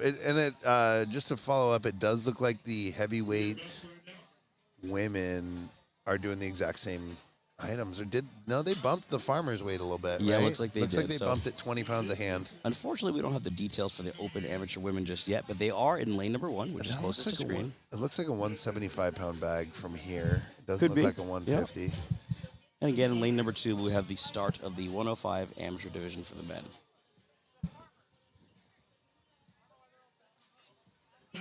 That drag is going to be fun to watch. I'm excited to see this anchor get Yes. dragged around. And I know it'll be featured in many of the classes today, including the Pro-Am divisions. So we're very excited to see how we utilize that. I know for a fact that we're going to attach some plates to it as well for the Pro-Am divisions to make it even harder. Gorgeous. We like that. We like to make it nice and tough. We do. Looks like we're getting nice and set up here. Nearly ready. Mr. Bindman is setting his farmers in a position that he feels confident and comfortable picking them. We have Annalise ready to go.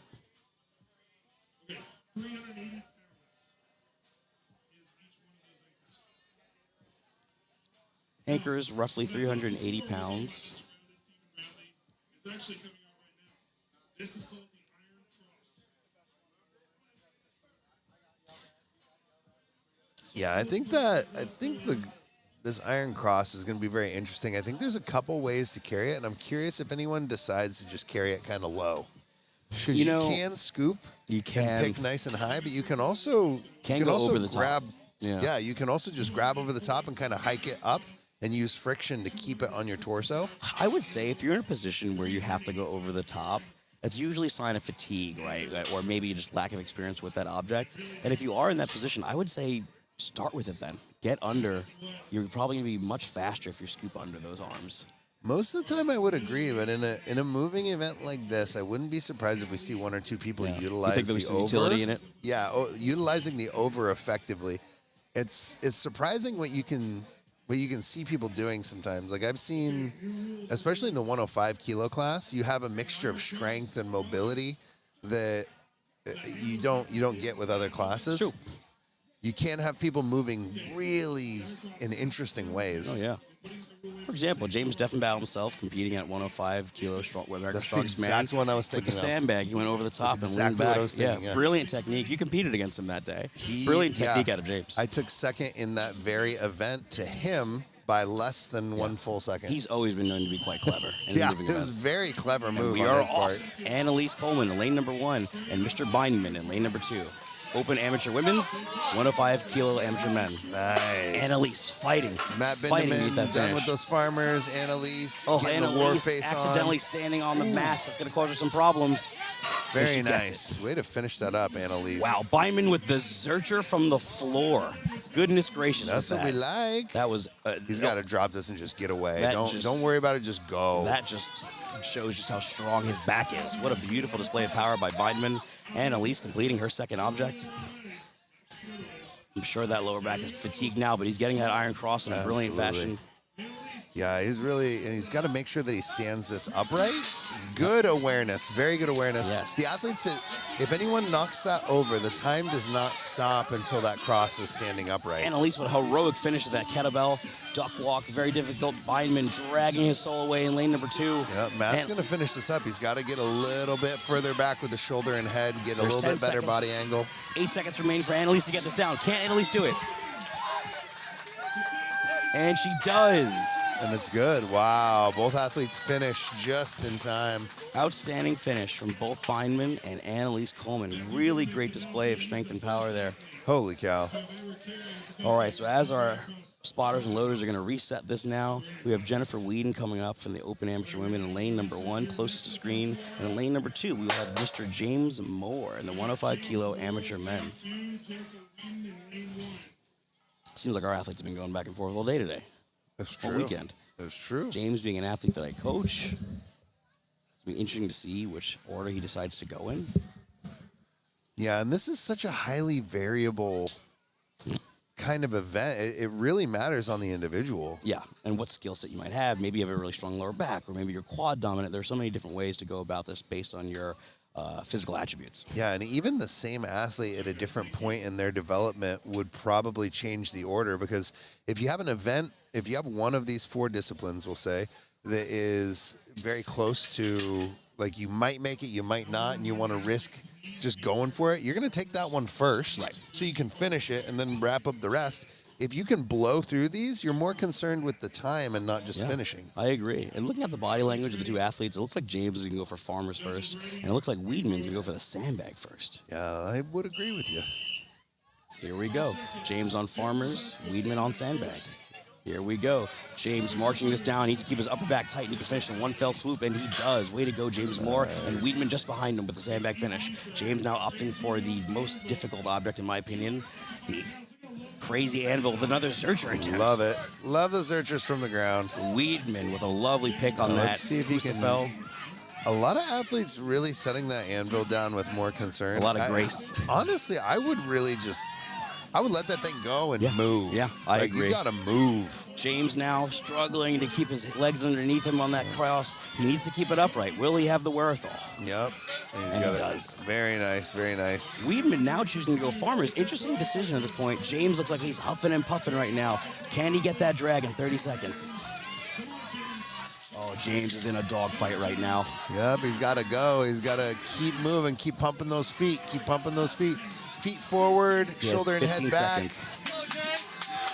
James is nearly there. James and Matt are very close to one another. They really It'll are. be interesting to see who finishes that And he one does. first. They should be We got Jennifer still Nearly there, working. Weedman. Short time. Oh, just out of time. Tell you what, Weedman and Moore should be training partners. They're right. I agree. Right close. Great effort out of James Moore in the 105 kilo amateur division, and a phenomenal nearly finish there by Weedman in lane number 1 and Jennifer Weedman. Great work, athletes. We are in fact moving on to a new division in lane number 2. It will be the novice lightweight men's. Carl Merritt will be the first athlete out. And for the novice lightweight men, their objects are going to be as follows. A 170 farmer, a 200-pound kettlebell, a 200-pound sandbag, and a 200-pound hoose. The weight in lane number 2 is going to remain the same for Brandon Rose in the 105 kilo men's. But a quick reminder of those weights, 260 pounds per hand on the farmers, a 240-pound iron cross, a 265-pound anvil, and a roughly 385-pound boat anchor drag. Same implements for Carl. They're going to be a little bit heavier.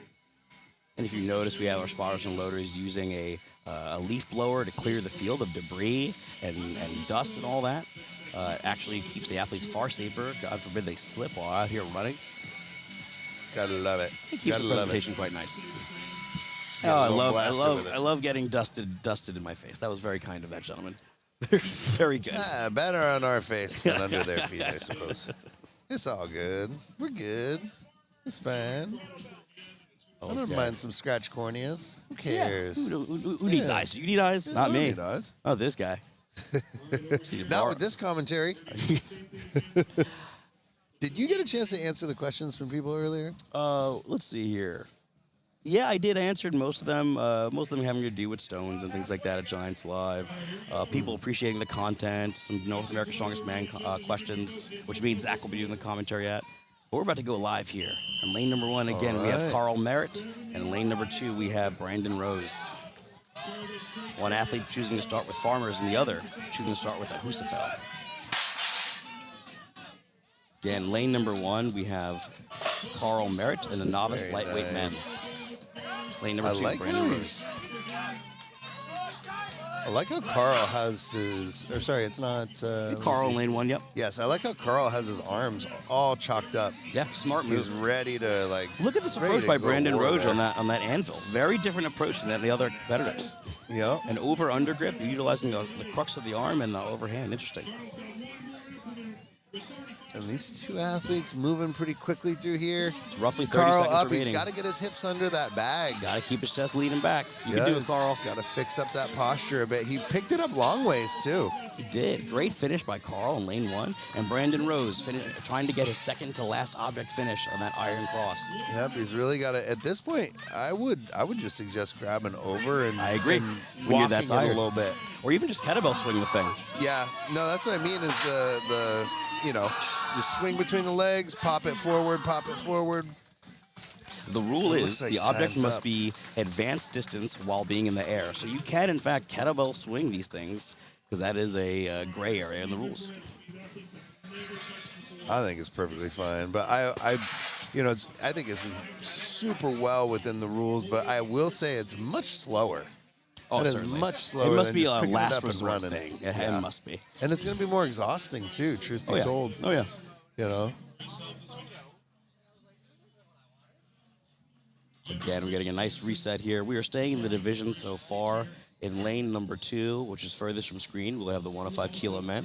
Darren Rovito will be coming up next. Pardon me, Mac Murphy will be coming up next. In lane number 1, which is closest to screen, we'll have Rory Liebert.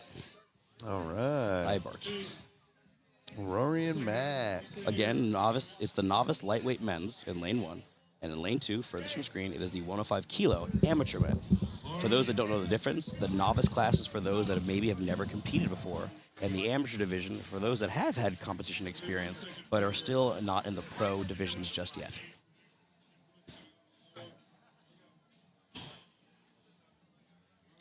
For those asking about Thor deadlift questions, we will get to those after this event. Here we go, and we are off. Both athletes opting to start with the farmers, the Jesse Marunde farmers. Massive shout out to Mountain Heating and Cooling for sponsoring this event and making all things possible for the Rainier Classic. Rory's through the farmers just a hair ahead of Mac. Oh, Mac dropped that anvil on the floor forward. Bit of a mistake That's a tough one, though. I mean, wow, okay, he's moving quick with that anvil. He Just is. a little bobble. He needs to just drop it and go, though. Just Yep. move, just move. I agree. It's going to tear up the crash pad. Just let it tear it up. It's fine. Part of it. Some collateral damage. He's moving quick with these front carries. Rory's flying, though. He's on his very last portion with the 200-pound kettlebell. Rory moving well, keeping his technique smooth and finishing Nice with great work. time. We have Mac on the last portion now, the Dragon. Mac, Team USA He's Rugby dragging- for the Army. You can tell, man. You can tell he's got some powerful legs. He's moving faster with that drag than we've seen anyone move. Yeah, Mac clearly has no problem grinding. Yeah, whoa. He was dragging that thing so fast. Oh, my gosh. Most definitely so far, say in first place thus far in the 105 kilo men's division. Great flying. What are some of these questions real quick while we set up? Well, we have some folks asking about our opinion on Thor's recent deadlift miss of the world record attempts, and what do we think he will attempt at the Giants Live in September, the Deadlift World Championships, where I actually will be there coaching an athlete.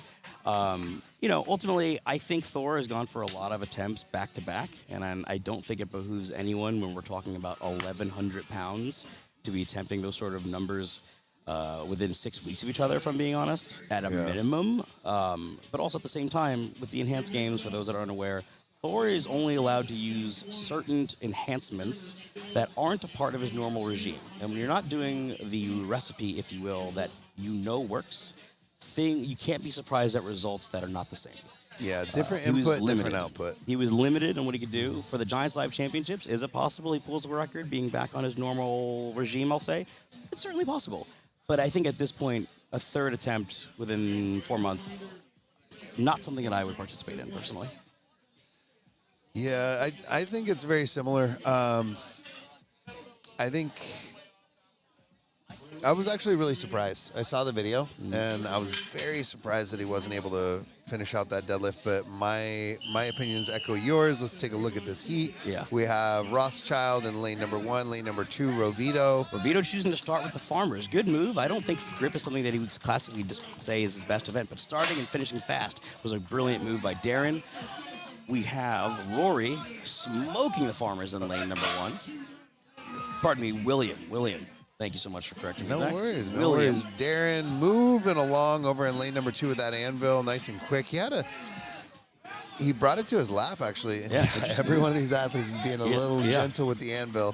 Darren very much going about a composed approach of this event, and we have William really just rocking and rolling here in lane number 1. Yeah, William is flying. He's been fun to watch so far. Very dynamic athlete. Darren just now getting that cross down level. He needs to rush to that anchor and put as much Very quad power nice as he work. can. Great work, William Rothschild, and finishing in lane number 1. Darren, 105 kilo divisions. He's got 25 seconds. Can gotta Darren move. Vito do this?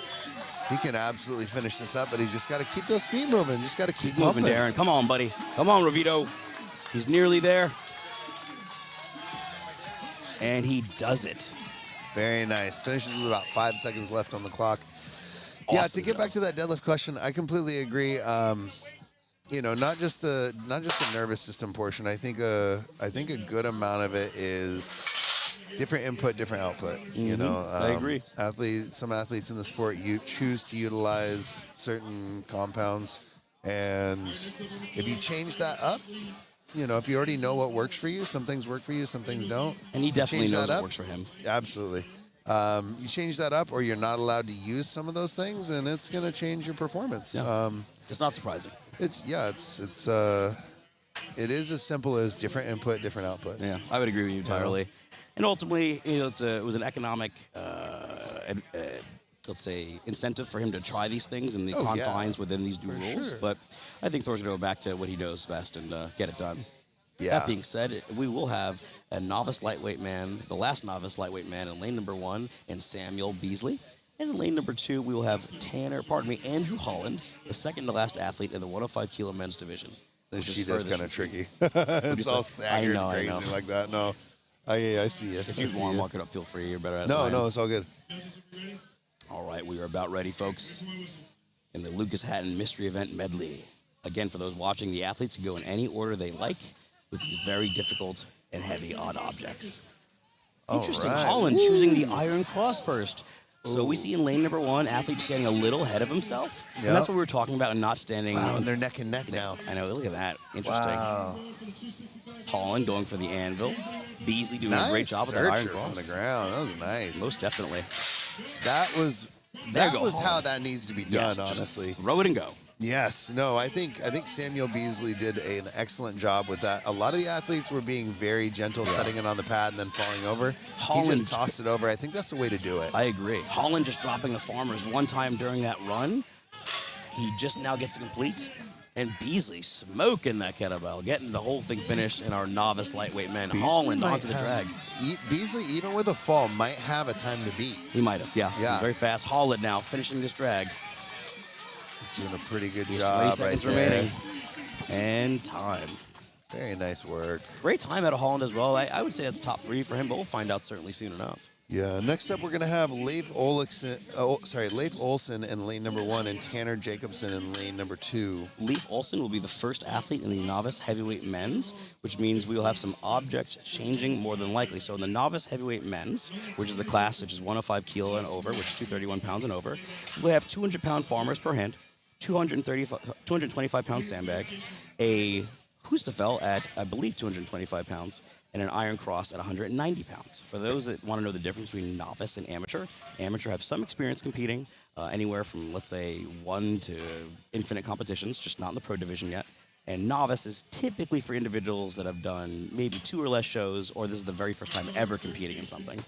Yeah, I think the standard is if once you win, you can do a novice class 2, 3, sometimes 4 times, but if you have won a novice class, it is expected that you roll on up to the amateurs. Personally, I tell folks, you do 1 novice show and then move on. Yeah. Regardless of placing. Yeah, it just gives you time to dabble in the sport, but Yeah. then also move on to weights that are a bit more challenging. Yeah. And there's nothing wrong with training up for a competition. Oh, in yeah. fact, most of your career will be that. Most Yeah. individuals will be in that category, and that is okay. Also, we are going to have a natural stone. Very good. Hey. So the natural There we stone in go. lane number 1 will weigh, let me take a look here for our novice heavyweight men. That will be 200 pounds. Oh, Looks like no. the 196. That's the 198, 90 kilo on the dot. That is the smoothest and most awful stone of all time, and I know that because me and Zach McCarley are actually the ones that pulled that mug out of a river together. I kind of like it. Oh, I hate I don't that think that stone. one's too smooth. I think it's okay. Oh, you're Yeah. just a I think glutton enough for people punishment. maybe touched it with a tack rag or something. I'm not really sure. Okay, did you recently go and move it around a little I bit? recently touched it. So here's the thing: when you pull a rock out of the river, like we were out there doing, it's going to be wet. It's going to be sandy. You're going to be on unstable ground. There's all kinds of things. You're tired. You were just driving an hour and a half to get there. Blah blah blah. You might have hiked in, hiked out. You might be dehydrated, hungry. You haven't eaten in a while. When it's at the gym, it's dry. You have chalk, and it's a very controlled environment with AC. stable ground. It feels way different to lift. All right, here we go again. Novice heavyweight men in lane 1, Leif Olsen. Lane 2, our last athlete in the 105 kilo division, Tanner Jacobson, athlete of the Sweaty Pig, and now Washington State resident. Here we go. Let's go, Leif. It looks like Tanner's going for those farmers first. It looks like Leif will be going for the Hustafel. Oh, farmers as well. Never mind. Here we go. Tanner with a brilliant display of grip. Good upper back strength. Very And a nice finish. work. Leif nearly there as well. Very strong and steady hands. Ooh, and Tanner caught himself on the anvil. Did you catch that? I did. Did he hit his leg? Yeah, those anvils are very unforgiving, but he's just moving along. He don't care. All right, ignoring that pain. Was it a shin hit? Was it a razor scooter shin hit? Yeah, dude. Oh, That's man. rough. Here we go, Tanner onto Late the iron finishing cross. up 2 of 4 implements. Tanner is getting a real good time here. If he gets to that drag right now, he has 35 seconds. Leaf. Ooh, let's see what kind of power he can put down because it does look like he's a what little is tired. Doing?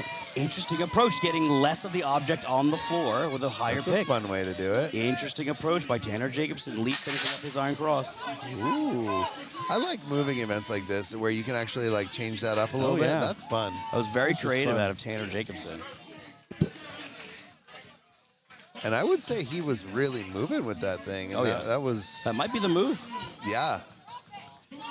You know, it's it'll be interesting to see if, I believe the 120 kilo men have the anchor as well. It'll be interesting to see if they choose to use that technique. Yeah, and we saw just how difficult that 90 kilo stone is, that smooth mug. Leaf could not get a grip on that. Tanner with a fantastic finish, utilizing a different technique on that chain drag and getting the event win. So shout out to Tanner Jacobson and shout out to Leaf with an outstanding display of power and strength there. We are now moving objects and weights for lane number 2, which is furthest from screen. We're going to the 120 kilo amateur men's division, where the first athlete up will be Thor, what was his name? Berghoff. Thor Berghoff. I don't know. I forgot his government name, but we'll call him Was Thor, it I guess, Corey? for now. Something like that. But we have, quote-unquote, Thor in lane number 2. And the objects for the 120 kilo division, we'll have a 280-pound farmers per hand on the Jesse Marunde farmers. We will have on the IFSA farmers as well. So we're getting the IFSAs out now. Oh, goodness. These IFSA farmers are brutal. We will then go to the 265-pound front carry. Farmers at 280. IFSA front handle carry. Oh, at, yeah, at yeah, yeah. 265, which is the IFSA farmers empty. And we will have the anvil at 265, the boat anchor 385. Okay. So for those that don't know what they're doing with the IFSA handles there, it is a front carry very similar to the exact same movement pattern that we had at the Arnold Pro Show 2 years ago. Yeah, where think they of have to carry a log in front of their body. Yeah, think of a log with a handle on quite top literally. of it. Yep. Is really what it is. Like running long ways. It's going to be on the thighs a little bit. It'll be interesting to see how the athletes handle it. But I will say that I know all these athletes are plenty strong enough to handle this. It is slightly cumbersome. It's really more there to just be a pain. Yeah. It's not something that is particularly difficult for these guys, but in conjunction with the other 3 movements, that's... Oh, yeah. And for those That's the that challenge. have a very strong upper back, being able to keep your arms slightly bent as you run with that is going to be so massive, and be able to keep your legs free and utilize speed. Yeah, being able to keep that implement nice and high and out of the way of your thighs is the goal. But we'll see if they can clear it up there, or if they're just a bit tired or unaware of that and they're dragging it on their thighs. Looks like we're just about ready.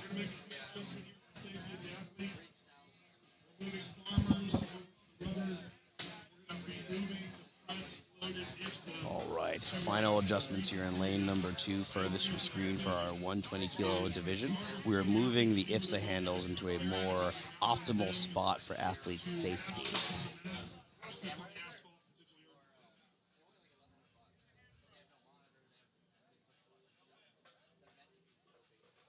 And you personally have run these IFSA farmers, haven't you, Zach? Yeah. You describe them as pretty brutal, huh? They are tough because when you have a farmers and it's not dragging on your thighs, it is ideal. When it is dragging on your thighs, it's a little tougher, but it's a little, it's challenging in the hands, it's challenging to stabilize. These ones, the handle is really close to the cylinder, and the cylinder is very large. And so as a result, you don't just get a little bit of turning and jostling and twisting. You get twisting, and you get all kinds of these, all kinds of torque in your hand while you're trying to hold and walk with the IFSA farmers, at least in a side-by-side way. Mm-hmm. And so realistically, walking with those farmers, those are some of the more challenging farmers you will run into. Yeah. Challenging different aspects of the grip simultaneously due to the size of it, right? Absolutely. It's like doing farmers, but someone or something is trying to rip the farmers out of your hands the whole time. But again, these guys are just going to be doing that front carry with that IFSA piece of equipment, that IFSA farmer's handle, and they're doing the farmers with the Jesse Marunde handles right there. We are off. Both athletes are off. Going to the farmer's walk with the Jesse Morundi handles.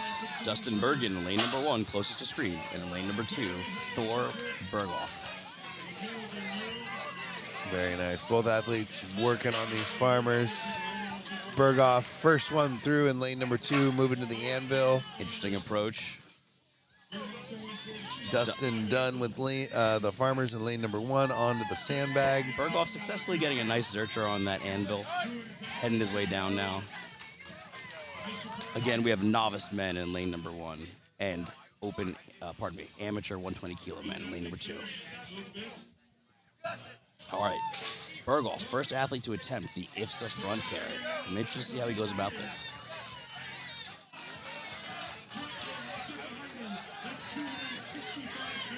265 pounds completed. That's nice and firmly on his thighs. Yeah, it's glued. That is uncomfortable. You can see how easy it is for him to pick it up, but moving forward is tough. Dustin Bergen chalking his stone on the field. That's something he should have done before the event started. Good lesson for him. Oh, no time. Yep, Yeah. time's up. Yep, time's yep. up. Great effort. Oh, if he had another 5 seconds, he would have finished. You know? Honestly, yeah, he was Dustin right in there. lane number 1, you know?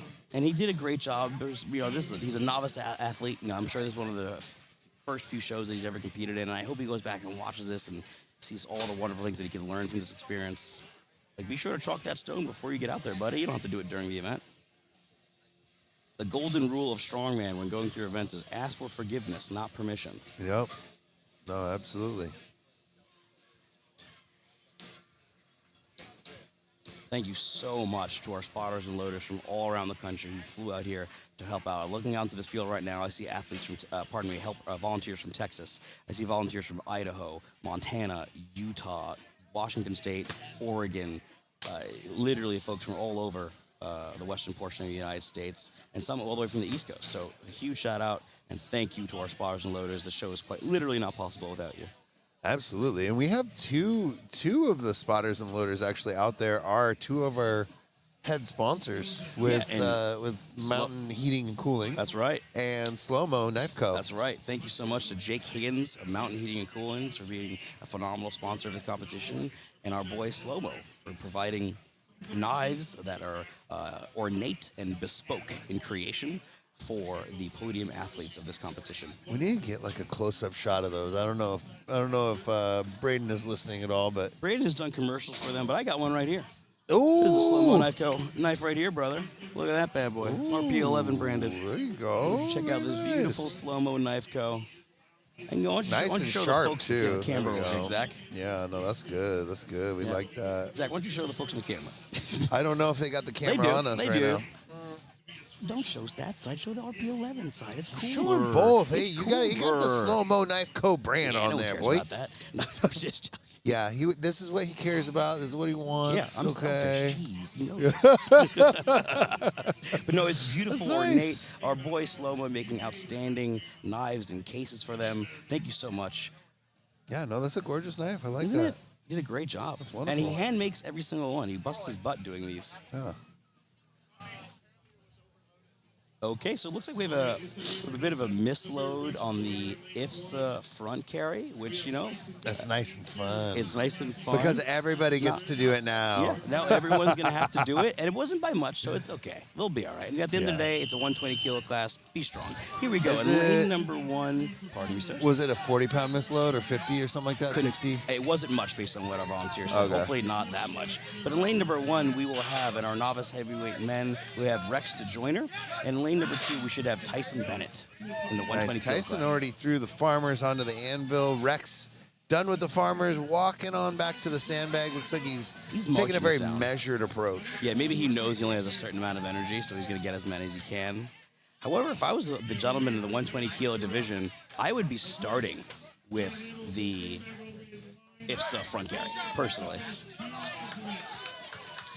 I'm not sure where I would start with this one. That medley is rough. Actually, I just lied. I'm absolute trash at grip, so I would start with the farmers, but then I would go to the IFSA front carry.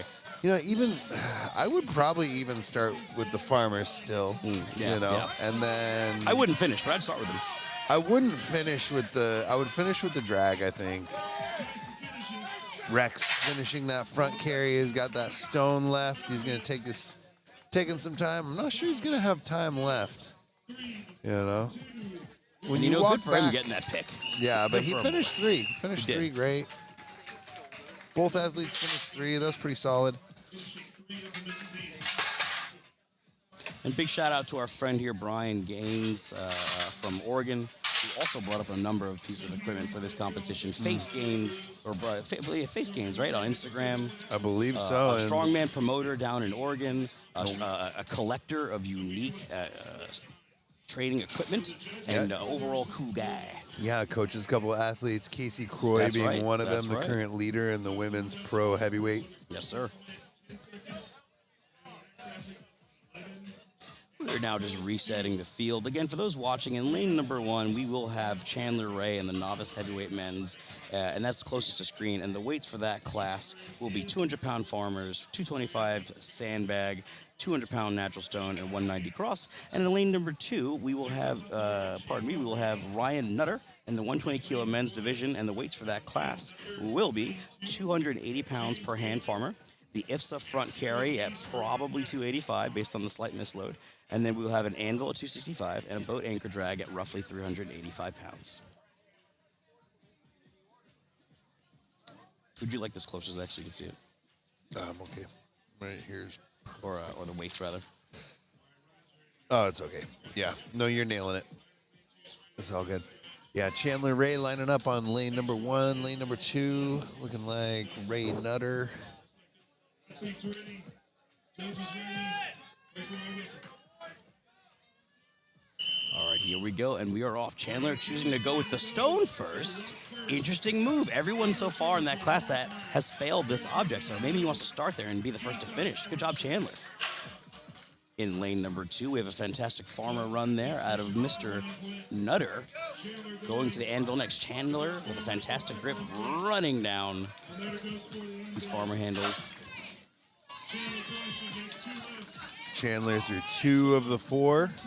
Nutter just finishing his second in the anvil. There you go. Just run, buddy. Just run. Yes, there we go. Finally an athlete just letting it be. Yep. And ultimately why Zach is harping on that so much, guys, is because the transition time is equally as important as the carry time of these objects. And if you're sitting there waiting for things to be put down pretty, you're not going to be able to finish with a good amount of time. But here we go. Nutter being the first athlete to finish the IFSA front carry. Can he get the last object? Chandler on his last object. I think he's going to have the time. Chandler being the only athlete so far in the novice heavyweight men to finish. I do appreciate how much these athletes are respecting the equipment, though. I have to say that. But especially with the anvil. Oh, short time. Can Nutter be the first 120-kilo athlete to finish? 5, 4. And he does. He finishes with about 4 seconds left. Fantastic. Amazing work from our boy, Mr. Ryan Nutter. Yeah, that Great anvil. job. The anvil in particular, I'm harping on because the anvil will hurt you if you are trying to be gentle with it. It will. It will. It will cut you open if you're trying to, or it will break your foot if it lands on your foot. You just gotta get there and let it go. And the spotters and loaders know that they are responsible for keeping themselves safe. And if you're laying it on a crash pad, it's gonna fall over anyway. Ultimately, what you're saying is not being more aggressive is not only more efficient for the goals; it is actually safer. It's a bit safer in this circumstance. Right. But I appreciate that the athletes are respecting the equipment so much. It's nice. It's nice It is to see. nice. In lane number 2, which is furthest from screen, we will have Mr. Kevin Beese, the last athlete in the 120-kilo men's division. In lane number 1, which is closest to screen, we'll have James Yadin in the novice heavyweight men. Looks like athletes are ready. Here we go. We're getting nice and set up. Thank you for the compliments of the stream. For those watching right now, Braden Henriksen does a phenomenal job in providing not only skills and overlays and work. He sets up the internet. He sets up the cameras. Braden's a one-man shop when it comes to production of streaming fantastic strongman shows. And me and Zach get you to sit here and be really, really good looking for you guys to look at. Here we go. And we're I don't know if we're doing a good job of that. I don't think Brother, we're doing a very I'm good job. nailing it. Kevin Beese marching down these farmers with authority. Fantastic work in lane number 2 by Kevin. And James Mr. Yadin in lane Yadin. number 1. Yep. Kevin, James yeeting into position here with that anvil. I liked his sit and stand approach, if I'm being honest. I probably conserved his back a little. I know that's something that he worries about. Very nice. Both athletes do 2 of 4 events, and they're just marching down. Oh, Kevin, with utilizing his height to really get that front carry done fast. All right. Yeah, Mr. James Yadam's picking that 200-pound stone up, walking it on down. Kevin onto the drag. He did a good job of starting in a moderate squat position there to initiate the drag, but he's got to keep pumping those legs. Pumping of the feet is more important than anything else when it comes to a drag event. You have to just keep going. And Kevin Beast finishes. Yadin on the last implement. Here we go. He has less than 8 seconds. You know, we just saw something in lane number 1 that maybe we have a little bit of a lack of information. The athlete in lane number 1, James Yadin, finished the 200-pound stone. It rolled off the back of the pad. Okay. And then he went around, picked it back up, Didn't need to do that. put it back on. Does it have to finish on the pad? No. Only an attempt. Yeah. Only the it doesn't- cross has yeah. to finish upright. That was my understanding as well. So that was just extra credit. Yeah, I was at the rules meeting. All he had to do was make an attempt to land it on the pad. Okay. The only thing that must stay absolutely on That's the what I pad thought. or upright is the cross. Yeah. That's what I thought. Yeah. He's just being cautious. Yeah, and the cross just has to stay upright. I think the anvil has to stay on. Has to stay on? I think the anvil. Oh, okay. That makes more sense why athletes are being a little more gentle with the anvil. Is that true? Because I saw a few of them fly. I don't think that's the case, actually. I didn't think that. We're talking to Braden Hendrickson, for those Yeah. that don't know. You can't hear him, Mike, but he's asking some questions about the placement of the anvil when being placed. And I'm fairly certain that me and Zach, or at least are fairly certain that they have to just, it has to be an attempt maybe to put it on, but if it flies off, it's okay. The only thing that And must... if it touches it first, Yeah. if it lands Yeah. on the pad and rolls off, it's fine. Yeah. Is my understanding. Yeah, the only thing that must be, let's say, stabilized is the iron cross. And that's probably purely for safety. Yeah. No, and I think that's reasonable. I mean, you try to control a piece of unruly, heavy steel, it'll cut you. It'll cut you so good. Cut you good. So up next in lane number 1, closest to screen, we should have a Wesley Smith in our novice heavyweight men's. In lane number 2, we will have Josh Bailey coming up for the medley. Let's see. Oh no, Josh Bailey not attempting. Nor is Mikey Mitchell. Well, what I think we have is Mike Mitchell was supposed to be there, and I think he might have stepped out of this event. I don't know if there's an injury. Yeah, I was announcing or Josh something. Bailey. Who Yeah, should be but good. it's I think Josh will be coming out next. I guess so. Yeah, we'll find out. Anyway, our boy in Wesley Smith so far down with 2 objects, pacing himself here before this Husafel. All eyes on him. Implement number 3, moving down the field. That Husafel. He has just 1 more to go. He has just enough time. Can he get the pick while he's exhausted on this 90-kilo stone? Let's go, Wesley.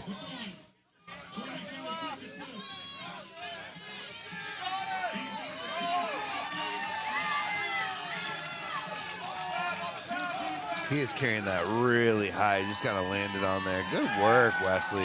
He's done. He lays down. He says, "I'm done." Outstanding work, Wesley. Genuinely, that's going to score him not only great points, but way to display, I would say, patience and approach. Because at no point did he seem like an athlete that could just sprint through all things, but he kept his energy reserves measured to where he still could finish and didn't, fall into rookie mistakes of just overexerting too early, too fast. Yeah, it was nice and steady. Nice and steady Well, look work. at Zachary Price here, pro strongman, resetting these farmers, which is shocking considering he has the mittens of a small child.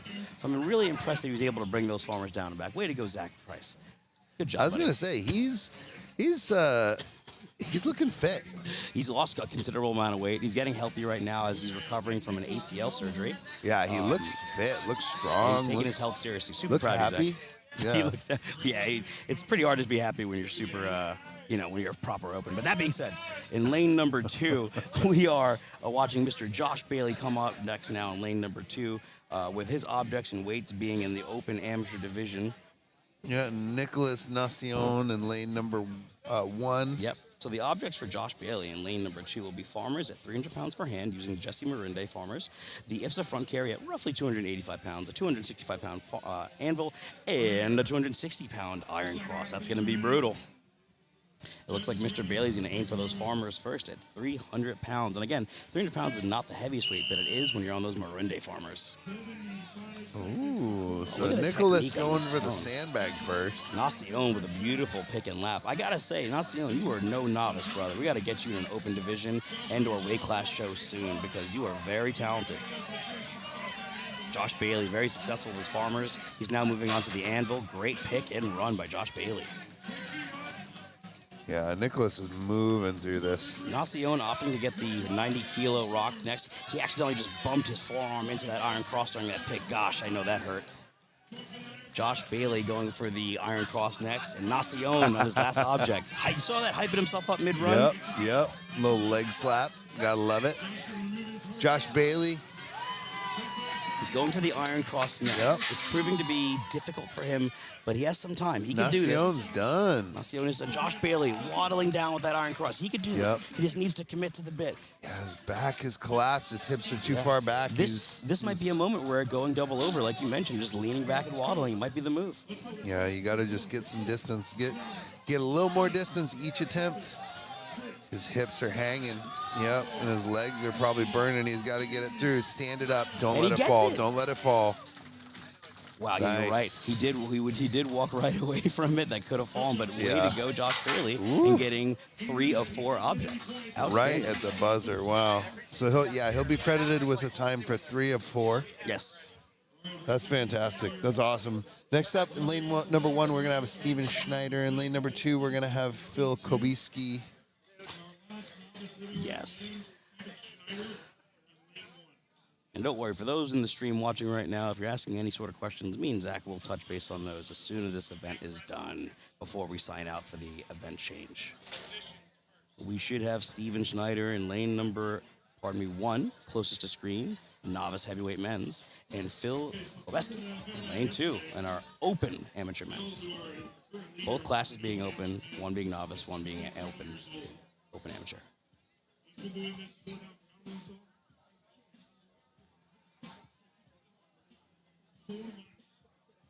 gonna have to give me some sunglasses. It's bright out here. It is quite bright. I'm already starting to feel my eyebrows burn.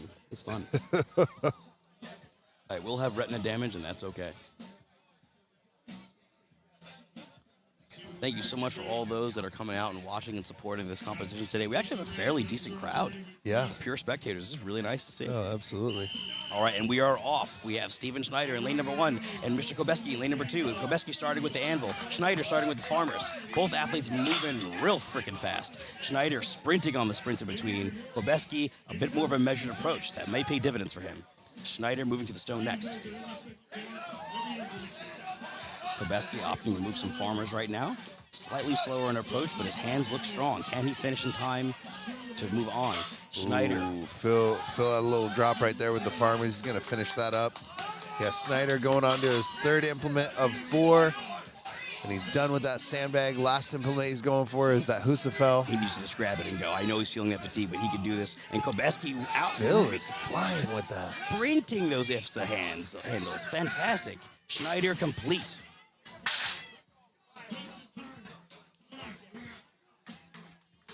Here we go. Great job, Steven Very well Schneider. done by Kobeski on the Steven. last implement for his run. Yep, Phil is most of the way done with that cross. He's going to finish it up. And it looks like he'll be credited with a time for 4 implements. Outstanding work by both fantastic. Steven Schneider and Kobeski. Absolutely. We're going to break it down to just lane number 1. Patrick Carpenter is up next. We got the Masters men's class. It's going to be Patrick Carpenter, followed by Matt Milstead, followed by Jason Irwin, and then last but not least, David Watson. That's right. And for the Masters class, the 40-plus division, the farmer weight will be at 240 pounds per hand, so almost 110 kilos. The IFSA farmer front carry will be 265 pounds, so 120 kilos nearly exactly. The sandbag will be 25 pounds, so 102 kilos. And the IFSA block will be at 231 pounds, which is exactly 105 kilos. You like that conversion off the dome, brother? Huh? You like that conversion off the dome? Does it get you going? Pretty sick, huh? Pretty cool. I'm getting the feeling that both Zach and Carly and myself are starting to feel the heat. Yes, this is correct. You can hear the sapness in our voice, getting energy being stolen by the sun god that is above us right now. Yes. But we are out here. We're only marginally delirious. I'm only going to say a few things that could get me canceled today. That's fine. That's okay. That's fine. That's okay. In for a penny, in for a pound. Brother, I've already been there, done that. I'm not scared. I've seen what these people applaud. I'm not impressed. Yeah, I'm gonna get some shades between events. I think I'm gonna look for some shades. So again, those asking questions in the chat, we will get to you. Don't you worry. But in the meantime, we're going to pay honor and due to these athletes currently competing. We have some questions about log frequency and things like that. It'll be pretty fun to touch up on in a few moments.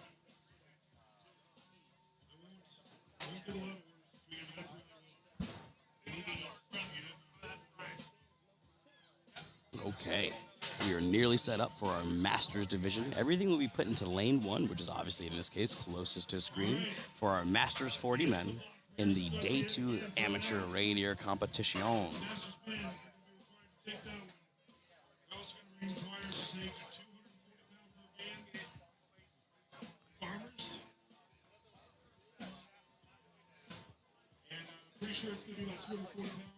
right. We are nearly there, ladies and gentlemen. Justin Tubbs being our referee and judge here. He's been doing an outstanding job all weekend. We're going to get a leaf blower here real quick to set things up. Oh, it looks like we will, in fact, potentially get a head-to-head. But as of right now, at least, it's certainly just a Masters for now. All right, this is your time. Athletes are ready. All right. Oh yeah, Russ, Little baby, bit of Russ. I like that. You're right. Get it, baby. This event Yeah, being deep breaths. Yeah. This event being sponsored to you and brought to you by Mountain Heating and Cooling, by the Higgins family. And if you're here and you're starving and you're hungry, go and get to Puget Sound Pizza, as they have a food cart here of the annual Rainier Classic. Thank you, Puget Sound Pizza and Mountain Heating and Cooling. All right, here we go. Mr. Patrick Carpenter getting ready for our Masters division. All right, Carpenter's off and running. Farmer's nice and smooth.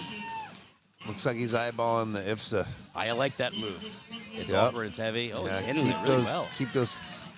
Hit that one while your legs are still a little fresh. I think that makes a lot of I sense. totally agree. Going on to the block. Will he tilt forward or back? He's moving. He's doing a great job. Smooth pick. I personally wouldn't bring the hands to the bottom. I would just hold to the sides tight and pull in, but he's still getting a fantastic time and pace here. I agree, and I wouldn't take too much time in that lap either. It is, you just gotta grab it good enough to move quick. He's gonna finish this up with a good time. You can already tell that 225-pound bag's moving great. He's just got to get it over the line, and he's good. Patrick Carpenter showing beautiful consistency and strength for this odd object medley. Very nice work. Yeah, I mean, there's really no fat on that steak. He went about that in really incredible fashion, nice and smooth. Yeah, he set a great mark to beat. Matt Milstead up next. I think we're gonna see Matt really trying to push that. Matt can be quick when he wants to be. The question is, what kind of Matt's showing up today? Yeah, I mean, at the end of the day, we're talking about a Masters division. So in between events, these guys are filling out AARP cards. They're taking naps. They worry about their Social Security. So I'm what so type looking of shape forward are they to that. bringing in? Oh, man. That's the life. These guys got it figured out. I need to go study under them. They really do. All right. Based on his body language, I'm going to go ahead and assume that Mr. Matt Milstead will be wanting to start with the farmers, positioning himself right in front of those implements. Again, for those watching, the athletes can start and go about this event in any order they like.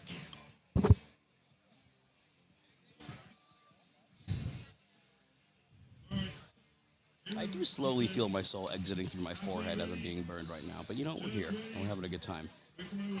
Here we go, Matt Milstead. All right, Matt's moving. A little bit rocky, but his hands are holding strong. Great finish on the farmers there from Matt Milstead. Really hustling back to that IFSA block at 105 kilos, 231 pounds. Quick transition. Ooh, nearly lost it there. He Ooh, held that on was a little strong. scary. It was. That made me a little nervous. Dustin Tubbs giving very clear and concise instructions as this gentleman runs through. Shout out to Dustin. Yeah, but Matt is experienced. I don't think he competes very often, but he's done a couple competitions, if I'm not mistaken, and he knows exactly what he's doing. Yeah. Like, Yeah. he's also wildly strong. Yeah. Like, he always impresses me when I watch him lift. I'm like, damn, you're a good deadlifter. Yeah. Damn, you're good overhead. Wow, you're really strong. Like, every Well time I watch done. him lift. Well done, Matt Milstead, in performing extraordinarily well in a very difficult event. All right. Outstanding performance. Yeah, next up's going to be Jason Irwin, one of our dungeon strength athletes, weightlifting background. It's been fun to watch him bloom as a strongman. Yeah, it seems like he's thoroughly enjoying it, finding his own. You know, he's coached by the Kevin Simonson, one of the best Olympic weightlifting coaches in the United States. Hard stop. So Absolutely. it's really fun to watch those two work together in a sport that they probably didn't anticipate they'd ever do, for being honest. Yeah. No, absolutely. Yeah, and I did see Kevin out here somewhere. He's somewhere. I've seen him. I've seen him. He's been around here, so synced it. Jason Irwin right in front of us here. Looks like he is also going to opt to start with the farmers based on his body language. Again, it's probably the best move. Yeah, just getting a little briefing from the lane judge, Dustin Tubbs. Okay. Mr. Irwin's getting in position here. Here we go.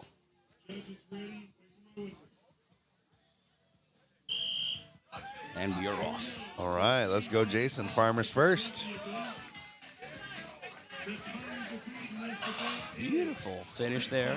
Rushing in between, going for the sandbag next, it looks like. Interesting approach. He'll be wanting to chase That was down. nice and quick. I like that. I hope he's leaving enough room for him to finish up that IFSA I agree. front carry. Well, I should say the farmer's handle front carry. If he happens to get to that IFSA block without any real mistakes, he might potentially just nip Matt Milstead, who's I agree. extraordinarily fast. I think he's moving great. His transitions are good. He's not lingering. He needs And to ensure. yes. He needs to ensure Yes, that he out gets of through the- here. I would say he had the cleanest pick to forward movement Yeah. of any of the athletes Yeah. I've seen in lane one all day. Yeah, there might have been people who were maybe slightly faster with the actual objects. Agreed. Marginally. Yeah. But his transitions were by far the best. He went straight from pick. He basically, like, if he touched the lap, it was a quick transition.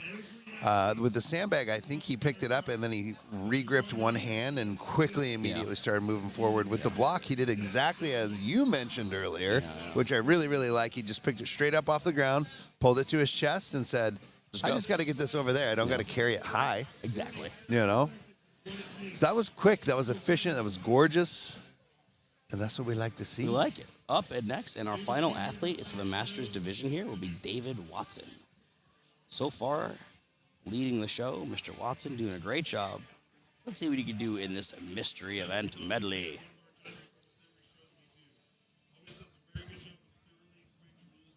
Dustin Tubbs personally might be one of my absolute favorite judges. He's doing a real good job this weekend. Thank you so much for volunteering your time and your expertise. Yeah, no, he's killing it. He's very strict but fair. And he's also really high energy, and he cheers for every athlete. You can see him cheering out there. Dave Watson's moving along with these farmers. He's the lane judge, Dustin Tubbs, is very vocal, Yep. very clear. Right. There's no confusion. What's interesting about an athlete like Watson, for example, he might be physically stronger than some of his peers competing with him. In fact, I think he is in most metrics. But he's opting to go a bit more of a measured approach, taking his belt off now for the sandbag. So interesting what strength and weaknesses athletes may have depending on the event. Absolutely. Look at that. Nice. I love that Rolling transition. straight through into that one motion. Dave Watson onto the last implement, the 105 kilo IFSA block. Let's see if we get a nice smooth pick here. Going right from floor to above the belly. He said, forget a lap position. Very nice. And great Very finish. good movement from him. I Yeah. do think it was just a little slower than Yeah. Jason. I'm not sure who. I mean, all the athletes were moving great in that one. In that heat, it was particularly challenging to see who just got the quickest time. Yeah, we'll certainly find out soon enough. But in the lead as of right now is Jason Irwin with 47 seconds. They're all within 3.5 seconds of Very each other. close, yeah. So far. So far, Jason's in the No lead. wonder it was hard to see who. Like it wasn't very clear. Marginal. You know. Thank you so much, Katie. Yeah, these gentlemen, both in strength and skill, have been real close to each other all day. The points are extraordinarily close as well. But we'll see where Mr.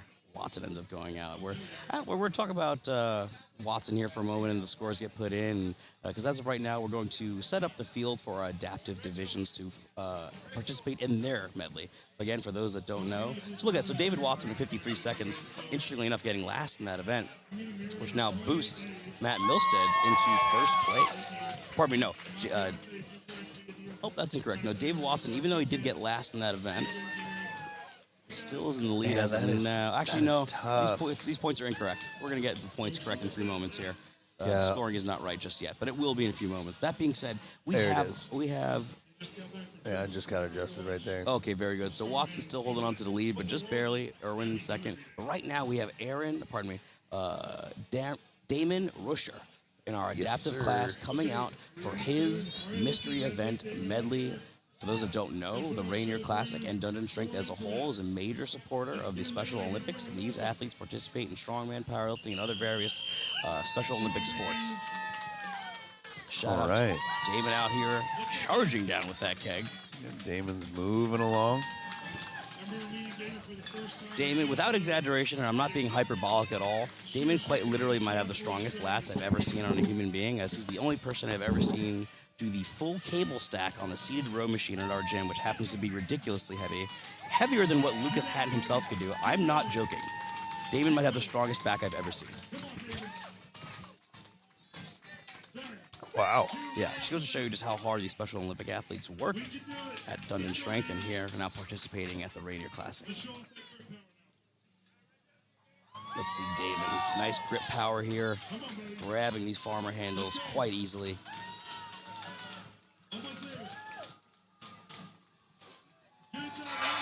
Damon with a finish. He has just one more to go. He could do this. Charging down the field here.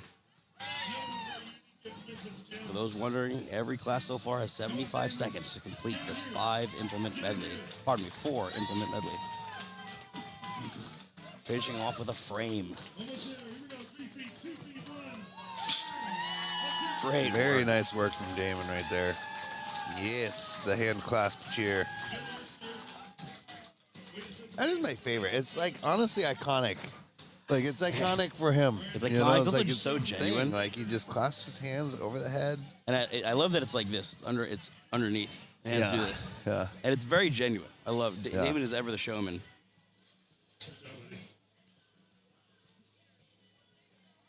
All right, we're having a nice little reset here. The next athlete coming on up potentially is Dante Peoples, but we'll see here in a few moments. Yeah, it looks like we got Aaron Baker lined up right there. Is Aaron Baker lined up? Oh, he is. Yeah. Thank you. No, the camera was in your way. It's all good. The angles that we got on our view of the field are they're different and they're a little wonky sometimes. Great work, Aaron Baker, starting with that keg load object first. Very nice work from Aaron. Yep, moving on. Looks like he's going to eyeball that sandbag. Aaron going about a sweet and easy stroll in between objects. For those watching, I've seen Aaron go about things as slow as possible and also as fast as possible. He just does what he wants when he wants. Yeah, he's taking his time. But that said, once he gets his hands on objects, they're not moving until it's done. He's gonna get it. There you go. Let's go, Aaron. Farmer's walk time. All right. He's going to go straight down the list of these objects here. All right, Aaron, very casually going about this. Very strong. Very nice. All right, one more object. Yeah, he's got that frame left to carry, the green frame. I believe that is about 220 pounds. Yeah, it looks roughly around that, yeah. Pick that bugger up and walk it on down. And Aaron is done. Great. Sounds like he finished just on time, like literally right on the buzzer. He just did, yes. 75 seconds to complete the event. Fantastic work, Aaron Baker. Looks like by the sound of it, we have Joey the Beast Beltran coming up next. The Beast. The Beast Joey, great young man, great athlete. Love Joey's energy in the gym. He's always happy to be there. Athletes ready? Yeah, it looks like he's lining up on the keg first. I'm not sure if this class has to do it in order, if they're just choosing to go in that order. Yeah, I mean, yeah, it's hard to tell, but Yeah, I'm really looking forward to seeing regardless, they're out here, they're having fun. I hope they have a little bit of shade between events because it is spicy out. it's warm. I think we're both starting to feel it. Yeah. I think the sun is just more intense than it is the heat. Like Yeah. it's, The UVs are strong today. Yeah. Joey the Beast manhandles that bag off the floor there, pops it right into position, is already done moving it. very nice work from Joey. He's got those gloves on too. Yeah, interesting approach. Yeah. Nothing against that. No, I no have rules plenty against of it. that. No rules against it at all. I have a lot of Yeah. personal qualms with it, but Yeah, I'm that's happy for okay. Joey, and he's here. I'm gonna start wearing gloves in the I gym. was going to say, but what does my opinion matter? I'm the non-grip guy. Yeah. What if I Joey. told you that was the way to get strong mitts? You'd definitely never wear gloves I wouldn't again. care. Never. Wouldn't You'd be cleaning up blood barehanded. You'd be like, I can't. I'll take my slow-mo knife in my hand. All right, Joey the Beast. Killing that medley. Fantastic Well work from done, Joey. Joey. Real fast. So far, I would say probably the leading time at the Yeah. adaptive division. That's awesome. I think we'll have Dante Peoples up next. All right, we will in fact have Mr. Dante Peoples up next. Nice. They are going to do a kick-ass job here in this medley. Let's see where Dante wants to start. Oh, it looks like they are in fact going in a specific order for this class in particular. So they are going to have to start with the keg. There you go. Very nice. And here we go. Dante hustling. Okay, all right, Dante. Yep, moving along, moving it along. Very, Standing it up. very measured Gorgeous. in their approach to put it down as well. He's hustling between. I like it. Yeah, they're getting after it right now. Yeah, dude. they are. Dante doing a good job with that sandbag. Finishing up here fast. Almost too precise with their dropping of the implement. Dante's got this. Yeah, no, Dante's doing awesome. Let's go, let's go, let's go. And strong. Come on, Dante. I know you got grip. Come on. buddy. Power. Those are about 125 a hand. Last and final object. 2 grip events back to back for this medley. Pretty rough. I like it. I know you do. Here we go. And again, about 220 on that frame. Walking on down And there. Dante is done. Great finish Nice work. for Dante Peoples of the adaptive division. Our Special Olympics division is now complete. We're going to go on to the next event. But before we do that, me and Zach are going to quickly answer some questions. So someone mentioned here in the comments, hey, pressing is my weakest event. Maybe I could get away with it. Actually, the question's above that. Question to you and Zach. You said on the podcast that you wouldn't log more than once a week. I've seen my best results doing a log one heavy day and one lighter technical day. So I'm not quite sure where you might have seen that because I've never said I would keep an athlete to only once a week. In fact, I have athletes pressing multiple times a week very often. Maybe you're referring to what Lucas was doing in that particular time, in which case I would say that's just unique to him because his ability in the log is in massive excess to most people on the planet. So maybe that's what you're referring to, but what do you think, Zach? It may have been, I think it may have been a time where we mentioned I would only go hard on log once a week. Sure, And that maybe is that's something something- that yeah. I would definitely say. Sure. I think it's fine to do log twice a week. Yeah, certainly. However, just for general development, most of the time if I'm having athletes press twice a week, I'm having them do different, at the very least, variations. Yeah. Complexes, but variations, and but this. most often different implements altogether. Yeah. Like I will oftentimes split up. It will say like axle and log if there's an event with both of them, or I'll split up the dumbbell from the axle or whatever. I like athletes to not have too much of the pressing on one day, if possible, if they're doing more than one discipline. Right. Now, if they are doing just one discipline, it just depends on the athlete. If you're pretty new in your career, I think it's more acceptable to do a higher frequency. If you are having to hit really hard sessions, I would really suggest not doing that any more than once a week. Right. Because if you are, then that might work for 1 week, 2 weeks, maybe 3 weeks. Soon enough, it's going to catch up with you, and you need to make sure that you're able to keep yourself healthy. Yeah. You know, results don't always reflect health. And that's something that I really hammer with my athletes. I tell them, if you're going to work with me, we have 3 priorities in this order. Number 1 is health. If you can't keep yourself healthy, we won't get through enough training cycles to make any measurable, real progress. So health is always number 1. Number 2 is going to be recovery. We don't get stronger in the gym. We get stronger outside the gym when you've recovered. So recovery comes before number 3, which is training stimulus. Right. Now, training stimulus isn't just training hard. It's not just running into a wall over and over and over again. It's training smart. It's identifying what you need work on and then actually working on it effectively.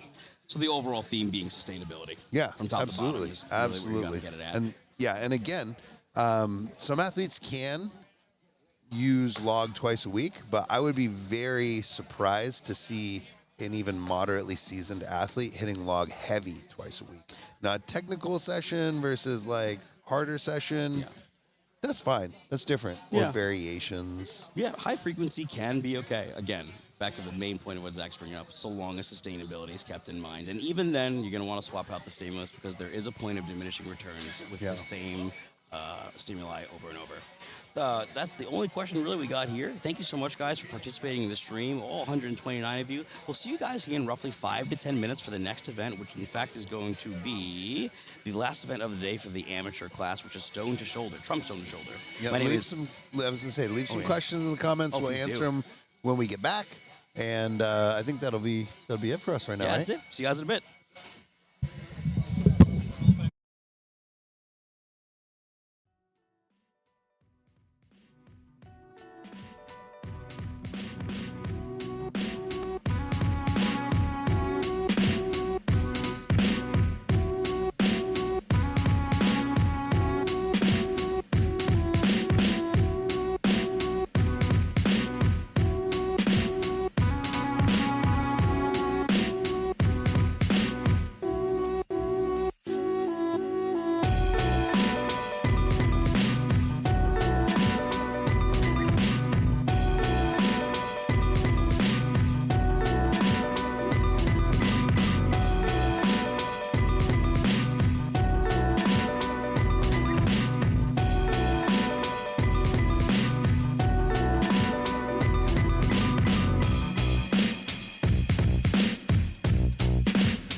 All right, ladies and gentlemen, welcome back to the 6th annual Rainier Classic. This is our final event of day 2 for the amateur competition. Later today, we still have the Pro-Am show and the start of their day 2, but we're finishing off today at the amateurs. Right now, we have the Stones of Washington event. This event is going to be 75 total seconds, stone to shoulder. These athletes will have split times on repetitions as well as total count mattering. There would be 4 total athletes out there at a time for the majority of this event. As of right now, we have restructured the order of competitors based on the overall, whereas previous events were on previous event leader. So right now we're in the overall. In lane number 1, we will have Rachel Tallman coming out here. In lane number 2, we will have Rex DeJoyner. In lane number 3, Arlo Patton. And in lane number 4, Thor Berghoff. Yeah, those classes that are out there, lane number 1 has novice lightweight women, lane number 2 has novice heavyweight men, lane number 3 has 90 kilo men, and lane number 4 has the 120 kilo men. Weights on the floor are going to be lane number 1, 96 pounds. Lane number 2, we got heavyweight men novice is 200 pounds. Lane number 3 is going to be a 90 kilo men with 242. Lane number 4 is going to be the 120 kilo men with 285 pounds. Woo! That's a lot to say, huh? That's a lot to say, a lot of numbers, a lot of words. Woo. Oh, man, we should just actually... What's up, brother? I'm going to abbreviate the sheet a little bit. Thank you so much for doing that. Let me see. Thank you, sir. All right, so our athletes are getting ready. Rachel opting to take her belt off last minute there before she starts. She must have felt a little bit of discomfort with that and opted chose to go raw. Here we go, ladies and gentlemen. 75 total seconds, stone to shoulder, 4 repetitions. All right, let's see it. Yeah, Rachel's a very solid stone to shoulder. Arlo fighting for that 242, 110 kilos. Ooh. Yeah, and that's how I would do that one, honestly. You can see that there's a little concave on the bottom of that one. That is exactly how I'd lift that 240. Stone lifting is so interesting, especially natural stones, because it's not just can you lift the weight, it's can you find a way to hold the weight? Can you find a way to get it up past the chest? Can you find a way to get it on the shoulder? And can you stabilize it with one hand long enough to get a down call? I do think Rachel might have just lost an earring. I'm not quite sure, but we'll find out after the event. I think it might have been a piece of... it might be an earplug, actually. It was definitely her earplug down. Yep. It's her earplug right in front of her. Yep. We're seeing Thor in lane number 4 deciding to stop. Arlo going for another repetition at 242. Yeah, so is Rex looking at that 200-pound rock. The slick boy, as you were saying earlier. That's right. We have about 7 seconds remaining. There we go. That's what we like to see. Athletes fighting. Oh, Rachel with the... Oh, so nearly there. Shoulder it anyway. Good Shoulder it anyway. Good for her. Oh, watch That's the the stone. way to do Watch it. the stone, Rachel. No. Yeah. Rachel. You got to return it a You little know better than that. You got to return a little better than that. But I like that whistle went and she was midway going up, and I always tell my athletes, I don't care if the whistle went. If you brought it off the ground, finish the lift. Get the PR, brother. You always finish the lift. Get the PR. You know, and it was a proud moment. Very proud. Good job, coach. All right. Okay. Next up, looks like lane 1, we're going to have Diana Estrada. Lane 2, we're going to have Leif Olson. Lane 3, we're going to have Donnell Davis. Lane 4, we're going to have Tyson Bennett. Weights will stay the same.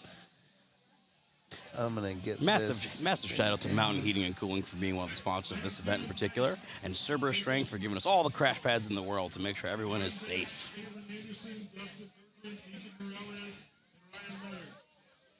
All right.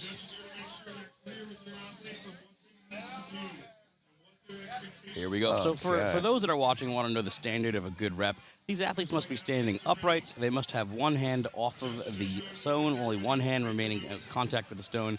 About a 50-50 rule. You want 50% of the stone behind you, 50% of it in front of you. It cannot be laying on your chest, so it must be truly on the shoulder. Yeah, feet must be square, hips must be through, all that. Yeah, Diana Estrada, first one to the shoulder, first one to get it down, and a good rep. We got Donnell Davis up to the lap, along with Leif Olson in lane number 2. Donnell in lane number 3, looking to get the turnover. He's got to stabilize. Nice work. All right, Very nearly nice work. there in lane number 4. by Tyson Bennett. He must stand and shoulder. Oh, that stone just went flying in lane number 2. Went running. Yeah, again, the weights that these athletes are lifting. Lane number 1, Diana Estrada lifting a 96-pound stone. Lane number 2, Leif Olson lifting a 200-pound stone. Lane number 3, Donnell Davis lifting a 242-pound stone. Lane number 4, Tyson Bennett lifting a 285-pound stone. That's right. Nice. Diana still working on that. Estrada working trying on to that stone, roll it just up the bumping chest. out. Opting to go to the other side. Yep. Oh, Stabilize, stable. Little wider base. she gets it. Great work by Diana in lane number 1. Nice. She's got to go. She's got to get it up there. Yep. No, you got to finish. Got to finish. That's all right. That's all right. Good work.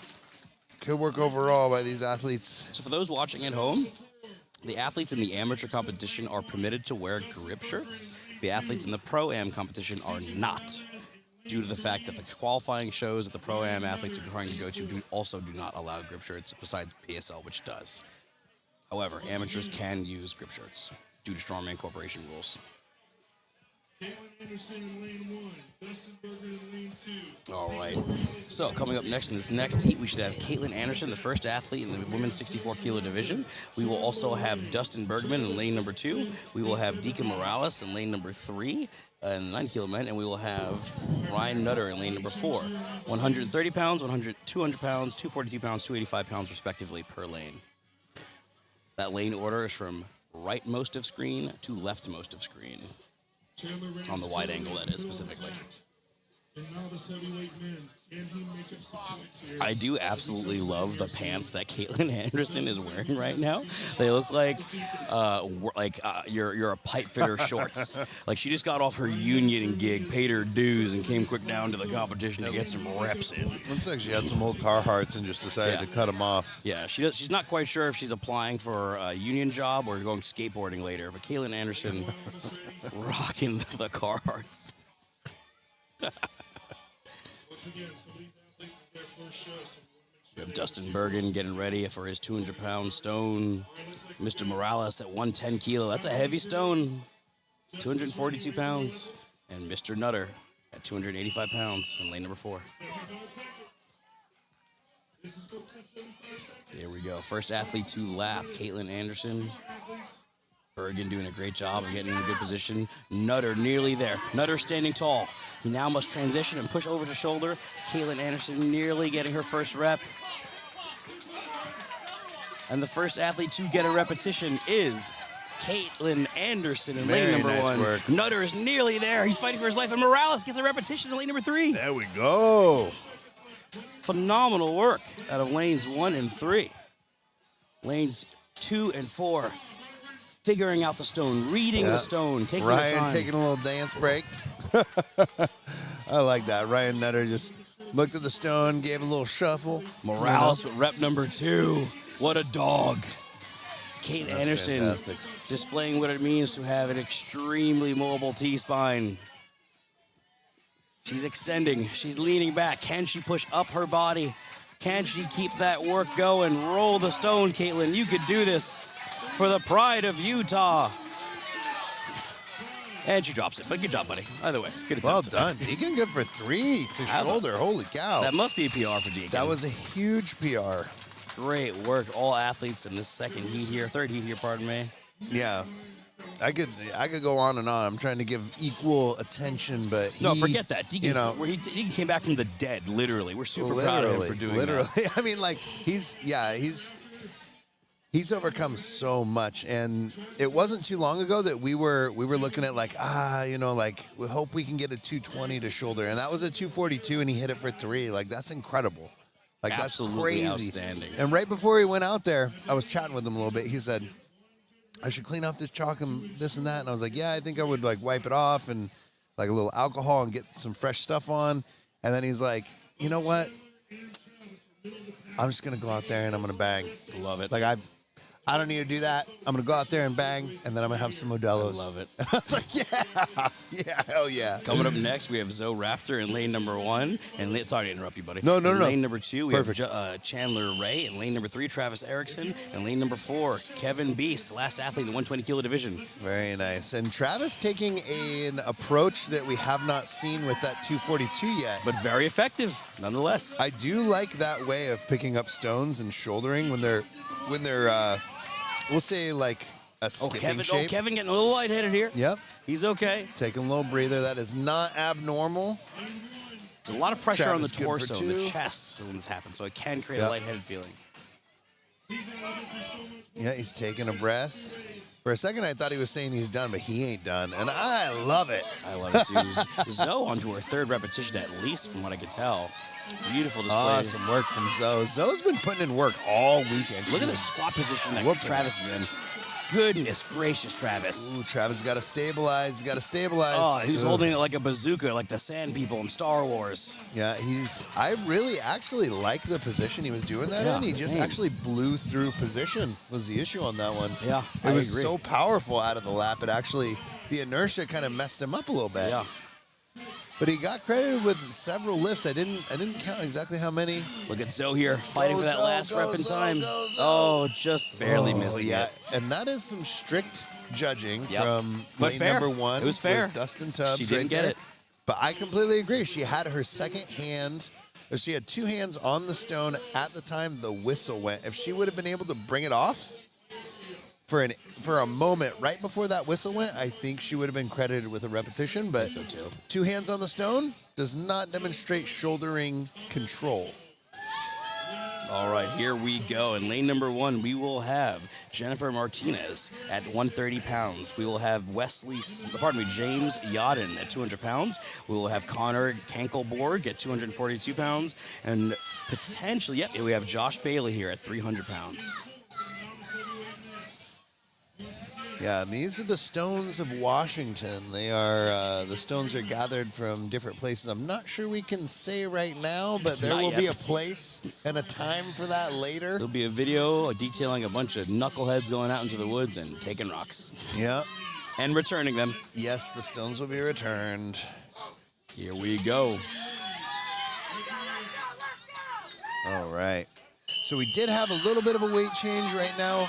We got Jennifer Martinez in lane number 1 with a 130-pound stone. James Yadin in lane number 2 with a 200-pound stone. Connor Kankelborg in lane number 3 with a 242-pound stone. And then Josh Bailey in lane number 4 with a 300-pound stone. He's looking at his arm a little bit. Was that? Yeah. I think it's just... I didn't catch what happened. Did he... I think he's okay. He might have frankly just scared himself a little bit. I think he's okay. I think Josh is just a little nervous, but he's more than likely okay. But you know what? Good for him. You can choose to stop. Okay. Yep. Here we go. Fair Connor enough. getting some reps here at 242. Yep. Connor in lane 3 and James working on another repetition. Jennifer busting out reps over there with that 130-pound stone. Connor really has been nonstop so far, and he's really displaying extreme proficiency with stone to shoulder. Super proud of him with this technique. Martinez just getting one more in the nick of time. That is- And Connor. And Connor, wow. I love Wow. Connor's excitement and enthusiasm. However, don't you dare slam that stone again. I agree. I think this... That was stupid, buddy. Unfortunately, the slam was a little excessive. I don't think he'll be penalized in this No. circumstance, but, you know, being penalized, you could get penalized for that kind of Yeah. thing. He did land it on the pad. He did, but Fortunately, but... still. However, outstanding show. Yeah, He put and it out there. He had some great PRs. Yep. Great We still heat have there. a couple athletes to go, 2 athletes to go in his class. So we really need that stone to hold together Yeah. at least for Yeah. a couple more reps, you Yeah. know? So we should. Would you like to read the next list of athletes? Please be my I guest. was going to say, coming up next, we should have Ashley Giandria in lane number 1 with a 145-pound stone. In lane number 2, we should have Nicholas K. Nacion and with 200-pound stone in the novice heavyweight men. In the 90-kilo men, Who are we looking at? Are you Wesley Smith? I think you already went. Yeah, I believe so. Wesley didn't already go? I believe that's Wesley out there. Okay, so Wesley Yep. Smith is out there at 200 all good. pound stone. Then we have at 242 pounds, Caleb Desjarnes. Desjarnes? Yep. Yep. And You then got we it, man. have You getting it. 300 pound stone for the open division, and Phil Kobeski. So, sorry to break your rhythm right there. Oh, you're good. Yeah, so we did have a little weight change as Alec mentioned. Lane 1 is now a 145-pound stone. Lane 2 is a 200-pound stone. Lane 3 is 242, and Lane 4 is a 300-pound stone. Caleb, good for 1 repetition right there. And nice, we got that 300 to shoulder for Phil. And lane number 4, Ashley working on that 145.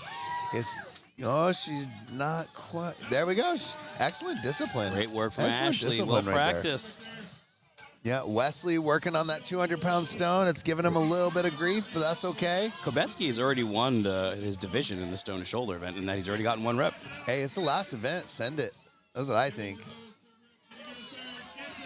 All right. Nice Caleb work from did Caleb not. getting those. He needs to be very careful. He didn't I make an agree. attempt there to drop that to the pad. He needs to do that. Yep, I agree. He needs to pay attention to that a little bit better. Caleb is not attempting at all. He's at risk of getting a 0 if he keeps doing this. Yeah, and that is a lane judge call, but I would say don't leave it to the lane judge. Yeah. You always go to the pad. Always go to the pad. That was very much a rule. We'll see what happens. Yeah, that's not. We'll see how it goes. I mean, Yeah, that last one did hit the pad, but it was not completely on the pad. No, I don't think his judge was making any effort to alert him to that No. either. So it is one of those things that when you have that kind of thing that's going to be penalized, the judge needs to be on it immediately. And in this circumstance, we have the same judge for the entire class, so everyone will be held to the same standard.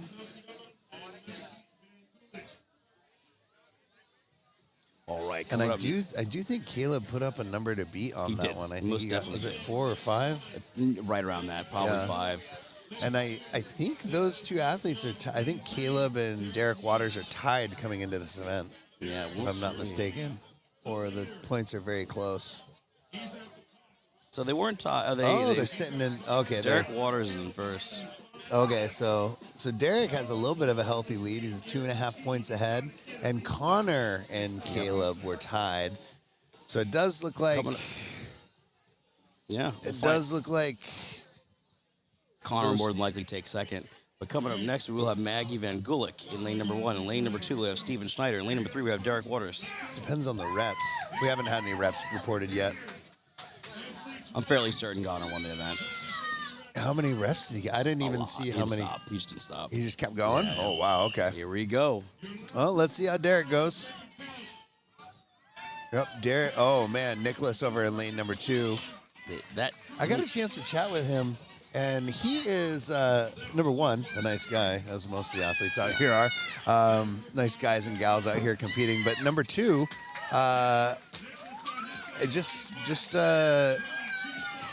really pleasant. He's really pleasant and just having a blast out here.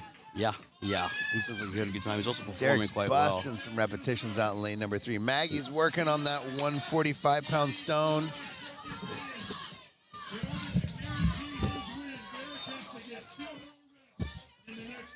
well.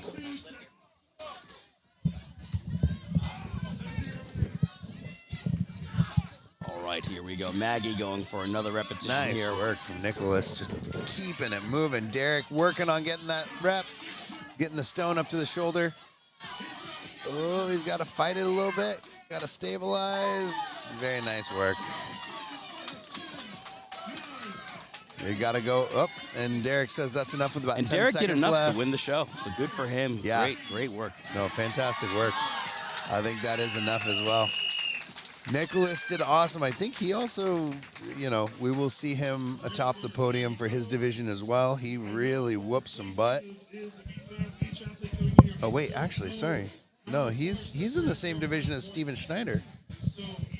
So those two are going to be really duking it out. Yeah, so for Derek to... Both of them have been, Steven Snyder and Nicholas, both of those guys are in the same division. Yes. I didn't even realize that until now. Those two have been really just killing it today. I know. It's been so fun to watch those two. So I'm not sure, of those two, I'm not sure who is placed where. Like, that's exciting. Yeah. It'll be exciting to see where the points shake out. We should have Annalise Coleman in lane number 1 now at 175 pounds for the open amateur division. In lane number 2, we should have Steven Schneider coming on out to a 200-pound stone, the novice heavyweight division. In lane number 3, we should have a Brandon Rose at 260 pounds for the 105 amateur division. And lane 4 should remain empty. There should be a weight change, I believe, in lane number 3, and we have that happening now. Athletes, relax for a couple seconds as we get a weight change out. I know Steven was ready to go.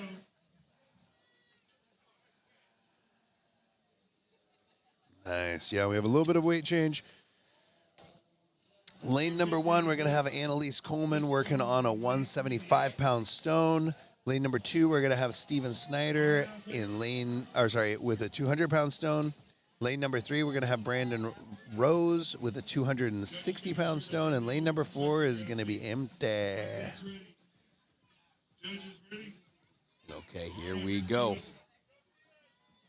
And we're off. Yep, so Annalise, Steven, and Brandon from right to left on your screen. Holy cow, Steven got up there real quick with that. Great rep at 200 pounds for Steven. Oh, wow, he just, Annalise. Oh, he moved too quick. Steven moved too quick. Annalise still working on it. Climbing the head. That is a tough way to shoulder that stone for Annalise. Wow. She went the long road. You should get bonus difficulty points for vertical shouldering. Like, that's really hard to do. Brandon Rose just nearly getting that egg. And that egg stone is particularly difficult. It's actually one of the main training stones for the Arnold Pro Show for both Lucas Haddon and Angelica Jardine. Just kind of give you an idea of how difficult that stone actually is. Yeah. Steven Schneider with another great rep. I'm not sure if athletes have used tack rags on it or if it's just gotten cleaned up or what, but I've had several athletes tell me that 260 stone in lane number 3 is actually really pleasant now. Oh, really? Because at first it was terrible when we first touched it. I agree. When athletes were telling me that, I was like, Steven needs to be careful here. Steven's nearly dropped the stone on himself. He's just rushing. He's doing great. Yeah, I agree with you. He's got to clean it up a little bit. Oh, yep. You're right. At first, it was a terrible stone. At first, it was very slick and smooth, but stones get conditioned after time, and sometimes they feel a little better. Sometimes they feel a little worse. And I honestly think the 200 and the 260 out there in lanes 2 and 3, that's happened to both of them. Because I agree with you, that 200 to start, the first time that we brought it out of the river, it was smooth. That thing was like, it was marble. It was just marble. Yeah, it was very challenging to get hands on. Like I think I was the one that carried it over to the truck. Yep. Yeah, you were. It was. Anyway. Up next. You guys will see about that later. Don't worry about it. Up next in the Open Amateur Women's, we'll have Jennifer Whedon at Patrick Carpenter. At 175-pound stone. For Patrick Carpenter, we'll have a 242-pound stone. It's Masters division, stone change there. At James Moore at 260 pounds for the 105 amateur division. And lane 4 empty. So again, we have Jennifer Whedon, Patrick Carpenter, and James Moore. Oh, thanks, buddy. Yep. Again, this event brought to you by Puget Sound Pizza and Mountain Heating and Cooling. Mountain Heating and Cooling being one of the best sponsors that Rainier has ever had, providing the best mountain heating services in all the Pacific Northwest, and Puget Sound Pizza, best pizzeria in all of Washington State, and that's coming from a New York City jerk-off, so it must mean something.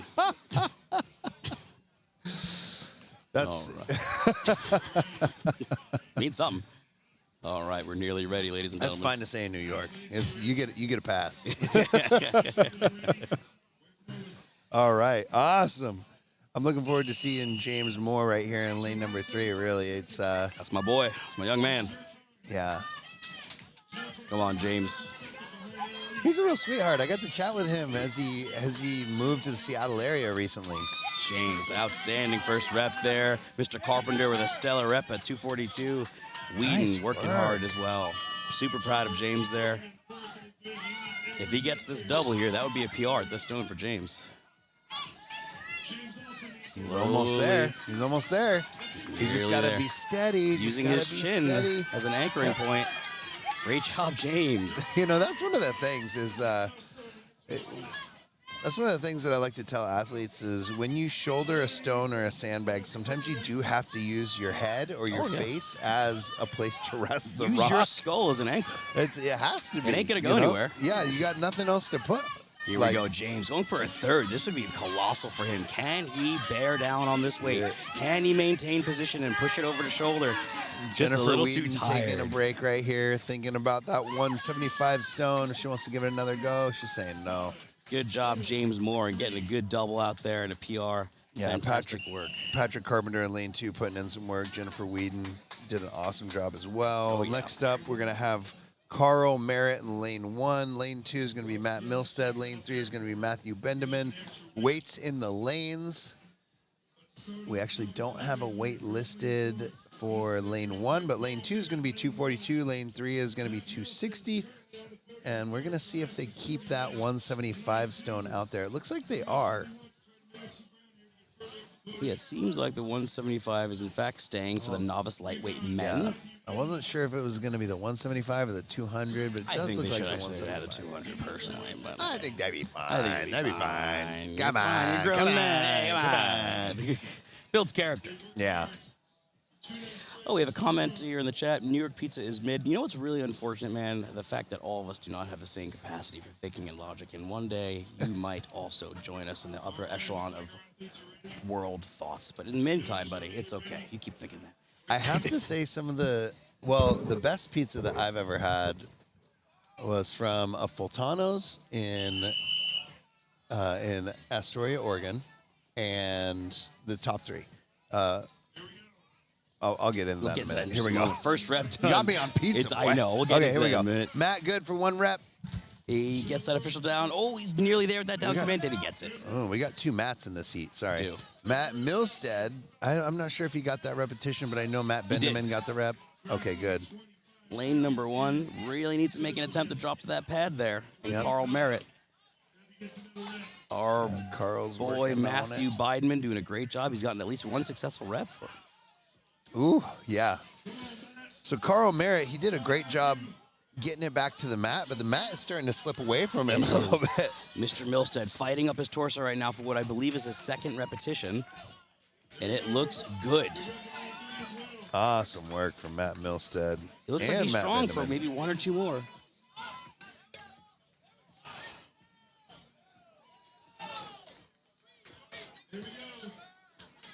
There we go, Mr. Bideman working up the torso. Getting rep number 3 now. Fantastic work.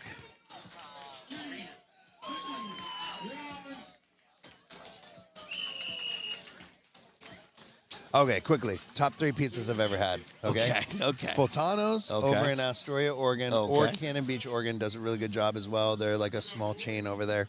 Fazari's in Clarkston, Washington. Okay. Good stuff. It was like, what? And I do think they have New York roots. Okay.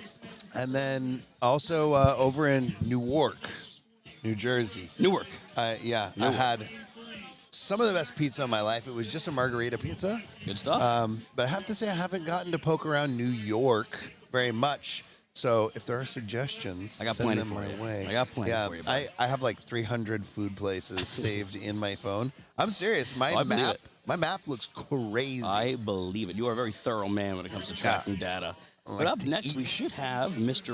Rory Liebert in lane number 1. In lane number 2, we should have our friend, who we have, Jason Irwin. And we should have Mac Murphy in lane number 3. And that is it right now. Weights being 175, 242, and 260.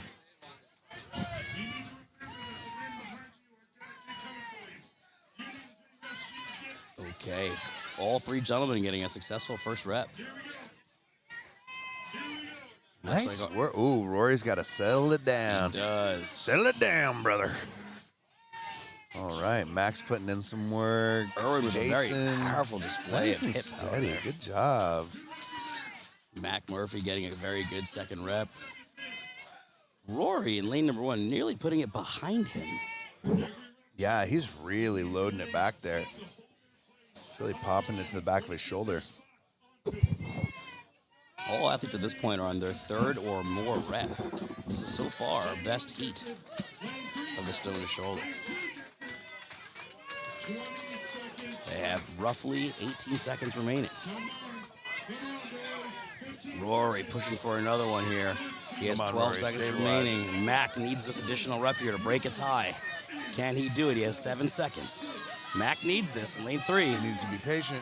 And Irwin just missing. Oh, very scary misses there for lanes 2 and 3. As fatigue accumulates, as desperation climbs, and for the love of the game building points, you're going to see some of these heroic last few attempts in these last 10 seconds per heat. And that's where things can be a little dangerous. Ideally speaking, the athletes really aim for that drop mat and do their very best to think about the spotters and loaders around them. And more importantly, athletes in a different lane. God forbid a stone hits them. He's had a gift tour today. Yep. And looking like next up, we're going to have William Rothschild in lane 1 with a 175-pound stone. David Watson in lane number 2 with 242-pound stone. Darren Revito in lane number 3 with a 260-pound stone. And no athlete in lane number 4 because, again, we're keeping the judges the same and keeping the stones the same for everyone in the class, so it's perfectly fair. He's going to need every rep as well. Athlete looks like they're ready. But this will, in lane number 2, this is the end of the Masters 40 men. That's right. Class. So this is our current first place athlete, Dave Watson. Here we go. Big points up for grab for Watson and Revito. Revito trying to hold on to podium, Watson trying to maintain dominance. Revito with a powerful pop to the shoulder there. Very convincing. He needs at least 3 repetitions to stay competitive in this class. Watson already successful, going on to his second. And I believe Beasley's on his third. Nice work from Rothschild as well. Wow, Revito. Incredible hips from lap to shoulder without doing any sort of actual rolling of the torso. He's literally just popping it from hips to shoulder. Very powerful. Strong hips. Yeah. Goddamn strong hips. This third rep here is huge for Darren. Yeah, gotta use that. Nice work. Yeah. Wow, Darren's really busting these out. William Rothschild over in lane number 1, busting those out as well. That was Rothschild, pardon me. I said Beasley. My bad. Rothschild doing a great job. Really haven't stopped yet. Watson nearly there to shoulder. With a 242 and he gets Let's it. go, David. Yes. 7 seconds left.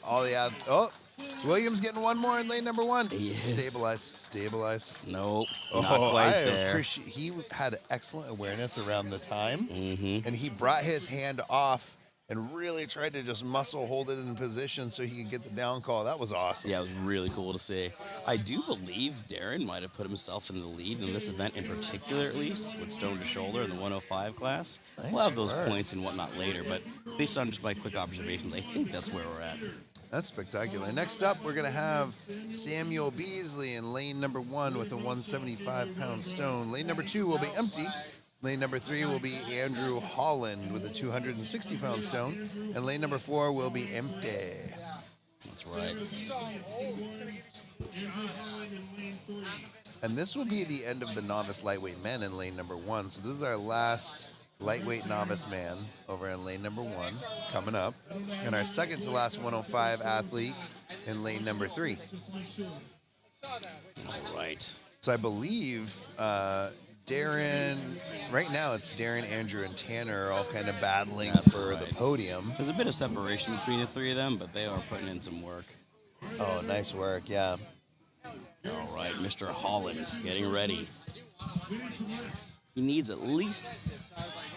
ideally to beat Darren, if he like, who has, I believe, 4 reps. I believe Darren got 4 or 5. Yeah, he really needs to put some points between Tanner and himself, Right, which exactly. means he needs people to be between them.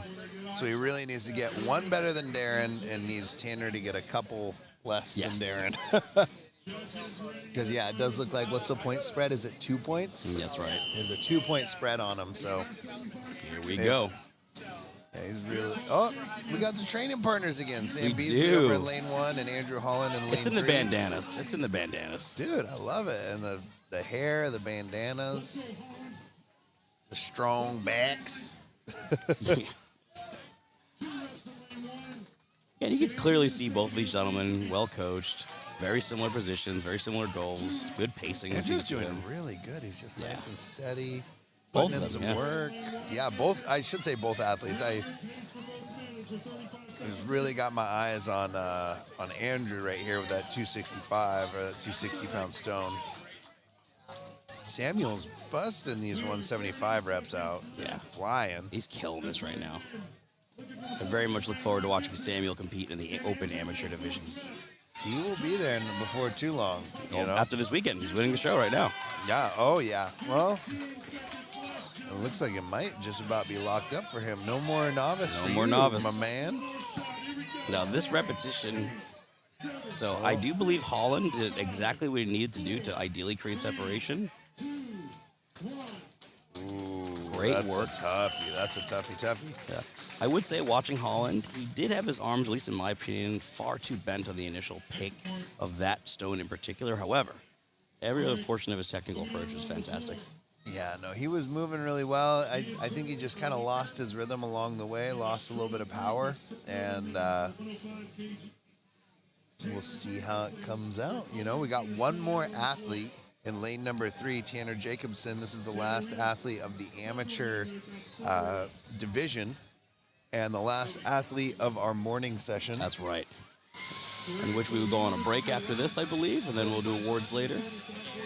After this, I believe we'll go on a break and then awards later. No, we'll do awards right after this. Immediately. Okay, well, so we'll be doing awards right after. So if you guys got any questions, leave them in the comments, and we'll actually be able to address those a bit more directly as we're waiting for the podium to get set up. That'll be a little bit of fun for everybody. I appreciate that log question we got earlier. I thought that was a good question. You it was know, nice. yeah. Get to talk a little bit about the minutia of programming, or getting into the nitty gritty of some of the technique. Here It's we always go. fun. Tanner Jacobson, first place in the 105 kilo amateur division. He needs to do well in this event to solidify his position. Oh, he looks strong as hell. That looks great. What a fantastic rep there. He needs, in my rough math, I believe he needs at least 3 or 4 to maintain first place. I think he's good for 4 or 5, 6. Yeah, he looks very confident. It looks like if you gave him 2 minutes, he'd hit 10. Yeah. You know? I No do problem. love his pick style off the floor. He's doing a great job of utilizing more of a squeeze versus a pull of the arms off the floor, which I appreciate. He is locking this up. Get 2 more reps and secure his first place podium victory. No, he doesn't need 2 more. Actually, I think that right there actually locks in his first place right there. Yeah, I believe that's a tie with the other 2 athletes. Yeah, so I that think locks there him was- win. Yeah, points-wise, but I think he wants the event win, too. Yeah, it looks like which he's I capable of it. appreciate. I always appreciate it. Last event, go out there and Dominance. let's party. Just pure dominance. And that's it. And a walk-off victory. He shakes it off. He could gives do the more if crowd. he wanted, but he said, I'm good, I'm Yeah. good. His A coach, little- Connor Gordon of the Sweaty Pig, one of the main sponsors of this show, giving him a big old hug. And I believe this is actually his first show win. And he did so at the Rainier. A hell of a show to do it at. I love seeing that embrace from his coach, and it's just it's a beautiful thing, the relationship that athletes and coaches have. Yeah. So that is the end of our day 2 amateur competition. As of right now, we're going to roll right into the awards. After we get our award ceremony set up and ready to go, when you guys get to watch that, we'll have about a 45-minute break until the start of our pro show division, Nice. which will be Excellent. later today.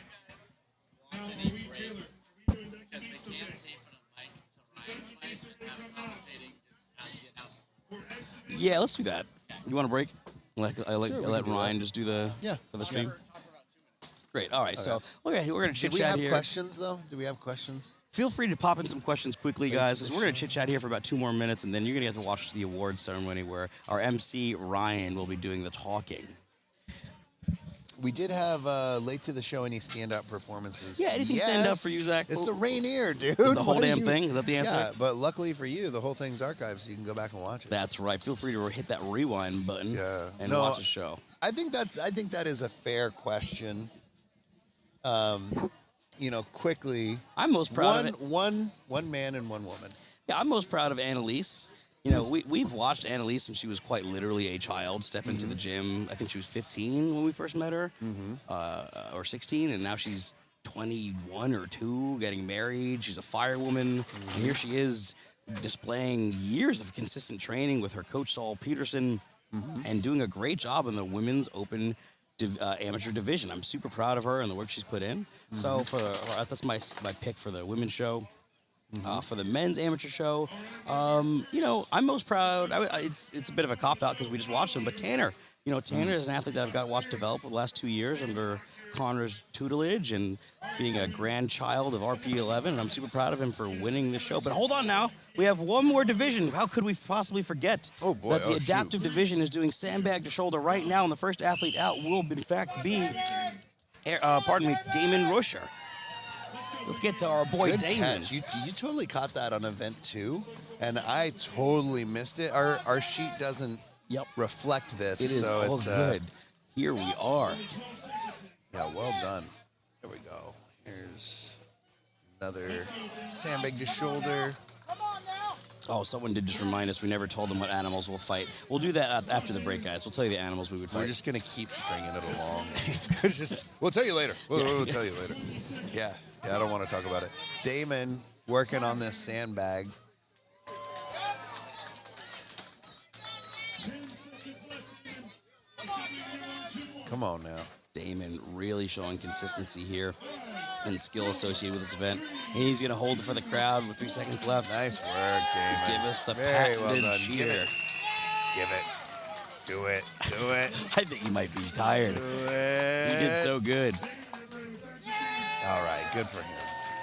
Come That's on. wonderful. Give the people what they want, Damon. Give us the clasp. All right, no worries, no worries. All right, up next we have our athlete Aaron Baker in our adaptive Special Olympics division, sandbag to shoulder. They're going to put on a show for you today. Timer starting in 3, 2, 1. And our boy is off, Aaron Baker, getting after it. Very good, sir. Hold it up there, Aaron. Hold it up high and proud. 15 seconds. Hey, come on, Aaron. Let's go, Aaron. Come on. Hold it right there. Aaron getting There after you it. go. Great repetition for Mr. Baker. Good job. You got 25 seconds left here. Come on, Aaron.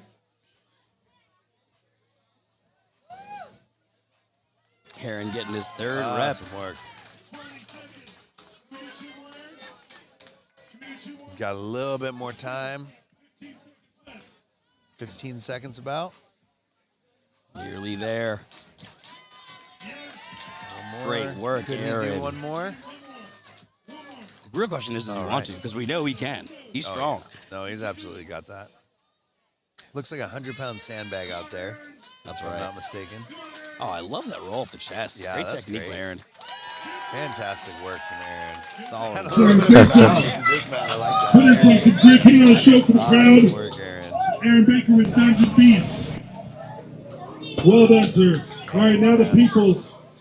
Testing. People's Showman. Dante Peoples. All right, testing, 1, I 2. believe. Dante Peoples. Oh, yes, we do. All Yeah. right. Coming out for you. Dante There doing they the are. thing. We're going to kick some serious ass here. Come on, Dante. Dante, on my whistle. Nice and steady. Here we 60 seconds. to get as Hold many that up reps for me for a second. Dante has 60 seconds to complete as many reps as possible. 100-pound sandbag to shoulder. go. Nice work. Nice work. Very strict judging from Connor right there. I was like, Connor whoa. doesn't give a damn. Oh, man. Come on, Connor. Be a friend. Very nice work. You're making him hold He's it. really making You're them making work. him hold it. Great Yeah. work. All Oh. right, Dante out Hey, here. respect. Dante is meeting it. You know what I mean? Honestly, the only thing stronger than Dante's shouldering technique is that wig that they're sporting. Way to stay on during the whole show. You made him push it up. You see that? Yeah. Dante doing a killer job right now. Let's get behind the guys. Come on, Dante. Plenty of time. Come on now. Let's go, Dante. All right. I think he's got one more in him if he takes a breath and gets it right. Yeah, I think they can do this. Come on, Dante. One more good attempt. 10, 9, 8, 7, 6. 5. Come on, Dante. 4, 3, 2, 1. Oh, that's it. It's a little burnt. And I don't- Good I effort, don't- sir. Good effort. I don't blame Dante for being burnt. All right. You know, it's been a long day. Time to bring out for you the man, the myth, the legend, Joey the Beast Beltran. A whole lot. I still even feel crispy being in Let's the- go, I know Joey. for a fact I'm burnt to all hell. The UV is powerful right now. Let's put on a Weird. show. It feels like a The shooting last thing 60 here. seconds for Dungeon Beast All right, up today. next we have Starting in Joey 3, the Beast 2, Beltran. 1. Yeah. Here we go, Joey. Here we go. Rocking the gloves, rocking the Beast hat. Gets one. Excellent, Joey, Nice first work. Nice work, Joey. There's one. Here we go. 15 seconds in. Well, we're going to finish up the adaptive division here, and then we'll sign off. All right, Joey the Beast with another repetition. Fantastic work.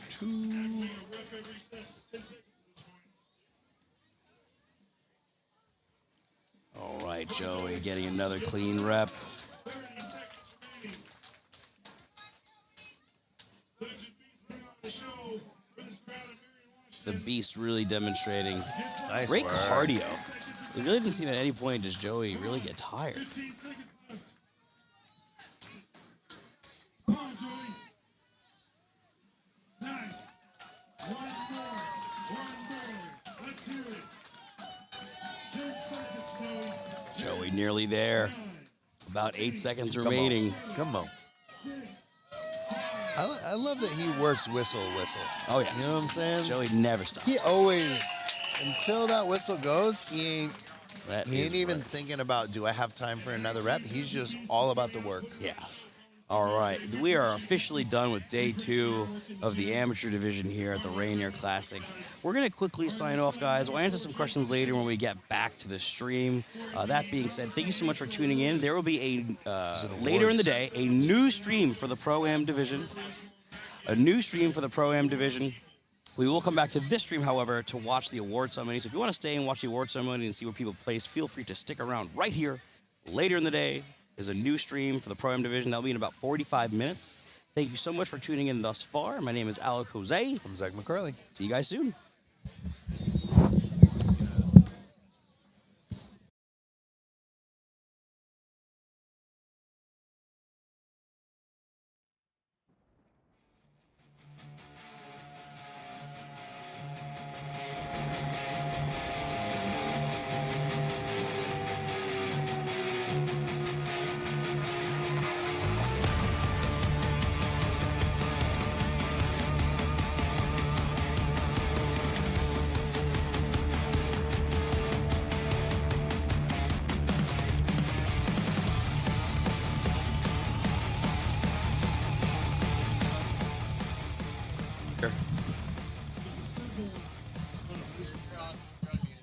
We're good?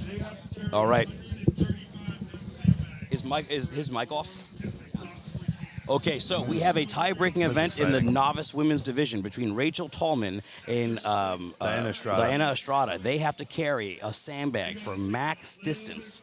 Winner is the winner of the show. This is exciting. I work with both these athletes. One of them is my partner. One the is your other wife, and the other is your client. Yeah, and the other is, and Diana, she works so hard. But she's especially good at front carries. And So what's, Rachel has a ton of potential. She's Well, it's exciting. really, she's quite strong. she's built for an event exactly like this. Yeah, That, but- 5'10", long arms. Yeah, but Diana is Workhorse? She is a workhorse. We're gonna man. find out. She literally did a 2,000-foot carry with a 60-pound That stone. really sounds like some Zach McCarley 2,000 bullshit. feet. Yeah. Yeah. Why do you do this? I was the one that told her to stop. She would have kept going. She would have literally gone 3,000 or 4,000 feet. Okay. She did this well, over at Sisyphus last year. It was crazy. Hopefully she doesn't have to do that today, but I know No. for a fact Rachel's not going to go out without a fight. Yeah, So this is quite I'm exciting. Oh, I'm gonna go and watch and make sure we Go can ahead, gather buddy. them up. And but you I take it got off, this, man. buddy. You have some fun. Get out there and support the crew. All right. So again, for those watching, we have a tiebreaker event in the women's novice division. Both athletes will carry, I believe, what is a 135-pound sandbag for max distance.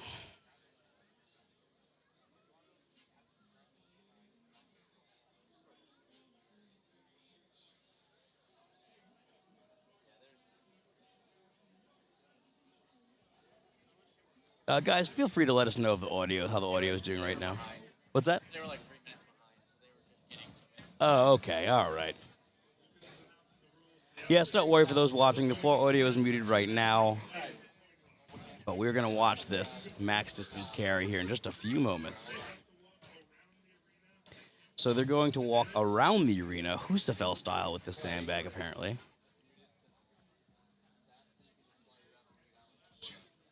All right. So it looks like they're getting their rules briefing or debriefing from Lucas Hatton, the main promoter and judge of this competition.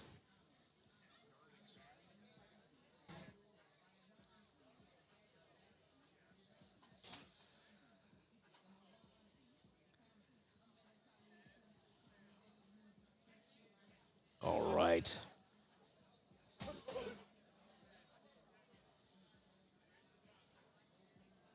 Okay. We're getting set here and ready. Rachel Tallman is going first. So Diana's going to have the advantage. She's going to know what she needs to hit.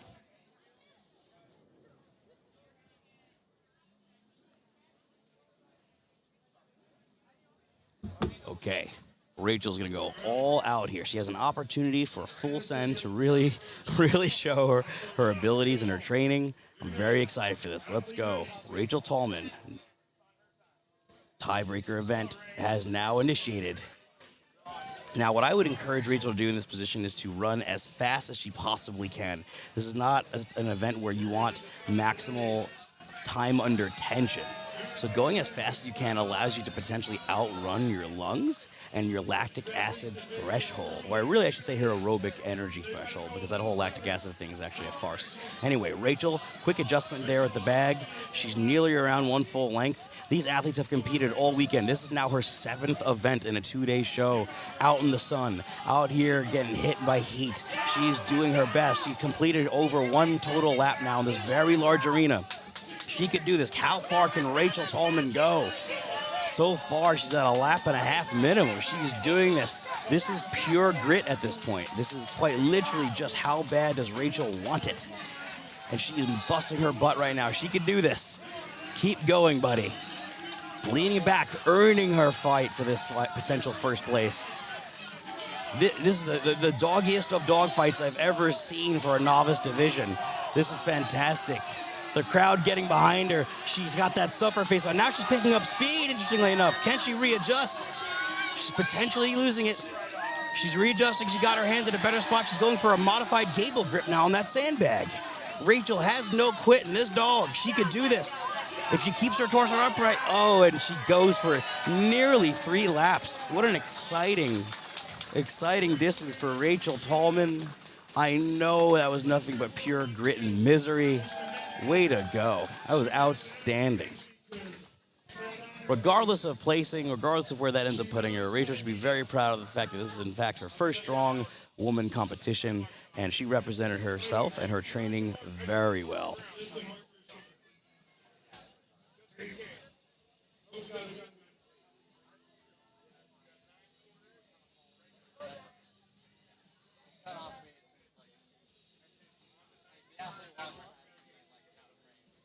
All right. Okay, so Diane, if I understand correctly, she has to go around twice and then past the marker that is on the bottom left of the arena floor, that which she can clearly see. Let's find out how Estrada can do here in her pursuit of first place here in the women's novice competition. 135-pound bag. She could start on her own time. All right. Now she's starting with more of the technical approach that I would encourage, which is just go as fast as you possibly can. When you do that, you could potentially and quite literally outrun your fatigue level, your management of conditioning. Like, again, the less total time under tension, the better when it comes to front carrying for mass distance, in my humble opinion. She's already cleared 1 lap. Working on number 2 right now. I do believe this is her 2nd lap. She's nearly there. She's gritting her teeth. And she does it. She is now the winner. She's going for a 3rd lap anyway, and just finishes with 2.5 or 2.25, I should say. What an outstanding performance from Diana Estrada. Great work. All right, so now we understand, or we know who's placed where. Rachel Tillman in 2nd place and Diana Estrada in 1st in the novice women's division. So we're going to go and switch on over now to the field mic. Thank you so much for tuning in. The award ceremony is going to be on this stream right now, and then in about 30 to 45 minutes, we'll have the pro show active on a different stream on this same YouTube channel. Thank you so much for tuning in, guys. I'm Alec Jose, and I'll see you shortly. So bear with us.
We're going to make sure that he gets his as well. So come out here, fellas. Right up here in the front so everyone can see you. Thank you guys for your work. Come out here, be recognized. They've been training in the gym side by side with us. It's all of our amateurs, all of our novice. We're getting ready for the show as well. Thank you guys for your work. We love coaching you. We love having you. Also, special thanks to Coach Saul, Coach Elise, Coach Taylor. These are the folks that are with them every week, training with them. Great work. Excelsior! And if you don't know where that comes from, go get on YouTube, figure it out, because that's awesome. So, all right, guys, thank you. Thank you so much. We're going to get the rest of our awards here. All right, so how we're going to do awards is we're going to start with women. We're going to go to men. I know. So whenever the athletes come out here, we got a few seconds here. If you want to take pictures of them, please make sure that you're ready to do that. We're starting with novice lightweight women here, and then we're going to move all the way through.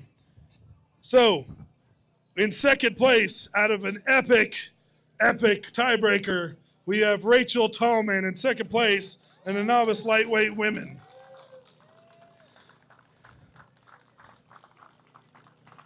There were only 2 women that got registered for this event, so we had 1 plaque that was made for first, which is Diana Estrada for the epic tiebreaker victory. She takes the podium. Let's go down the line and do all women, then we'll move to men. Yep, that's what I was playing. Great job, ladies. If you want pictures, go ahead and take them now. I would be taking pictures. I'd be asking for autographs, honestly, for that work. Let's go, coach. With the bagel? That mic I put on there. So They're then in the we picture, could Zach. have you do the live stream commentary. So, if for the awards. Oh, I see. So we Gotcha. don't. So you are like, Understood. if you turn this mic off, that's still going. Just so you know. Understood. So like, Okay. push it away. Understood. Okay, got it. Okay, I didn't know. I thought this was like an answer. Give Zach a break. Yep. So Zach coaches both of these ladies as well. I'm glad they got to get up there together. Next up are 64 kilogram women. We had 3 athletes here. In third place, Caitlin Anderson. Excellent effort, showed a lot of grit through each event.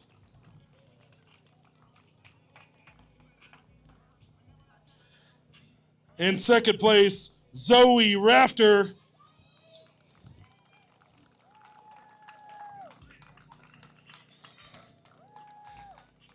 And in first place, with a heck of an effort, Jennifer Martinez. These women battled all weekend. I give you your 64 kilogram amateur women Rainier Classic 2026. Excellent work. For our 82 kilogram women. No, it's 82. I think the 73rd didn't show. For our 82 kilogram women, we had 2 athletes in this one fighting neck and neck. In second place, we officially have Ashley Giandria from Dungeon Strength.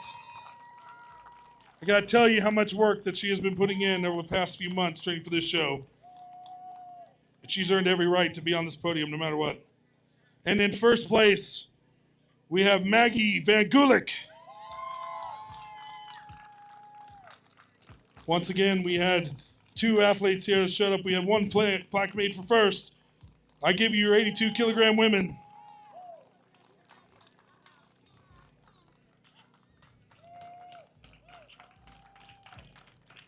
Excellent, excellent work. And for open women.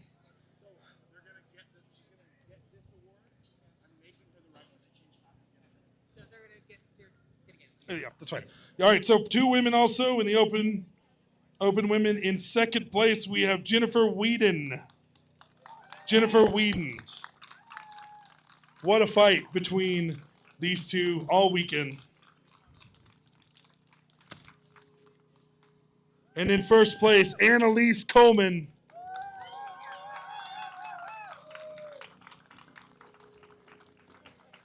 Jim Mom's going to give her a hug for her effort. Excellent work. She's been coming to Dungeon ever since she was 16 years old. And she has been killing it ever since. Good work. And if we're wondering, there was a weight class change at the last minute, so we're going to make a new award for Annalise that has the right stuff said on it. So anyways, that's why I didn't see a plaque there. All right, now time to move on to our men. For our lightweight men, novice. In third place, Rory Leibhart.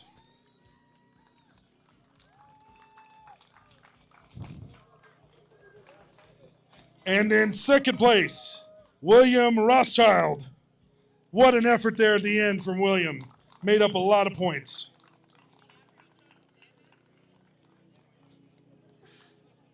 And in first place, taking the victory, and he is no longer allowed to compete novice ever again, Samuel Beasley. This is when we tell those athletes, welcome to amateur. Your novice days are over. Congratulations, sir. You have tried out. I give you your novice lightweight men's podium.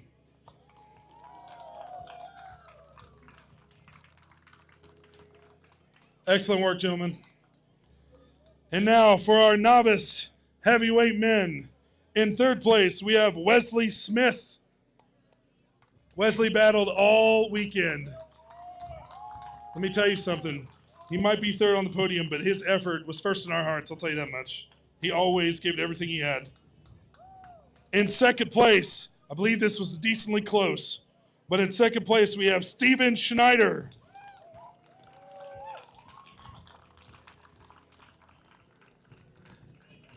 And in first place, can no longer compete in novice. Welcome to amateur, buddy. Nicholas Nacion takes the first place trophy. I give you your novice heavyweight men 2026 Rainier Classic.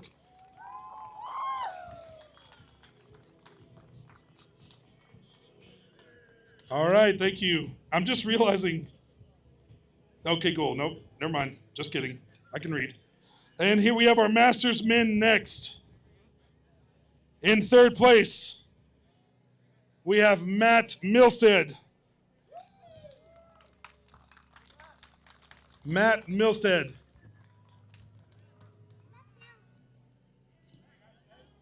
Did he not say? Okay, one more time, Matt. And for our second place, Jason Irwin. Great work, Jason. And in first place of the Masters men, I give you the one, the only, David Watson. Victory drink in hand. Best shoes in show. Best shorts in show. Best beard tied up in a bun in show. I give you your Masters men first and second. Great work, gentlemen. Careful, Dave. There we go. Now we get on to 90 kilogram men. This was an incredibly competitive class. And in third place, we've got Connor Kenkelborg.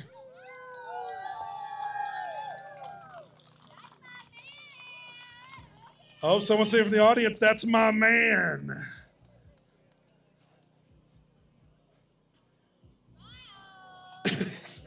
Woo! In second place, we have Caleb Desjardins. These guys went back and forth in the stone at the last event, giving everything that they had. Even though they tied for the event win, it wasn't enough. For first place, Derek Waters, taking the number one in the 90 kilogram men. Excellent, excellent work from all of you. I give you your 90 kilogram men 2026 Rainier.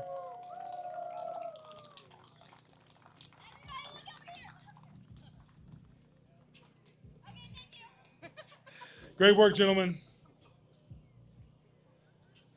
Connor, you were my man first when you came to Dungeon. That was years ago, but I just couldn't hold on to you. It's fine. Sorry. I had to let you go. I had to let you go. All right, for our 105 kilogram men, another very competitive category. In third place, Darren Ravito. Fight till the end, these guys had. And in second place, we have Andrew Holland. Andrew and Darren gave a huge effort trying to unseat our first place victor, but it didn't happen. Our first place, Tanner Jacobson, putting a bow, being the event winner on the last event of the day to secure his first place podium. Victory drink in hand. Not as good as shoes or shorts as David Watson, but we'll take him anyways. I give you your 105 kg men Rainier Classic.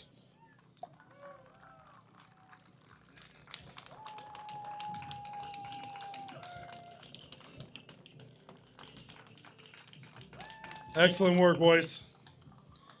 All right, and for our light heavies, the only time they'll ever be called light.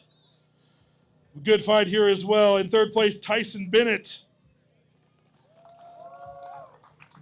One of our tallest competitors. I had a good chance to talk with him yesterday, and he trains out of his backyard with his kids running around. I love it. And he probably doesn't need to be on the, he probably doesn't need the pad, but it's all right. In second place, Ryan Nutter. Now, I'm genuinely curious. If Ryan stands on second place, is he taller than Tyson? Wow. Awesome. All right, and in first place for the light heavies, good work, man, Kevin Bees. Good work, sir.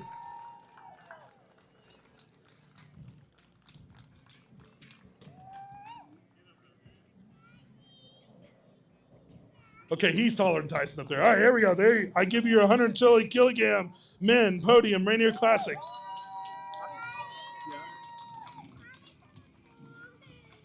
What?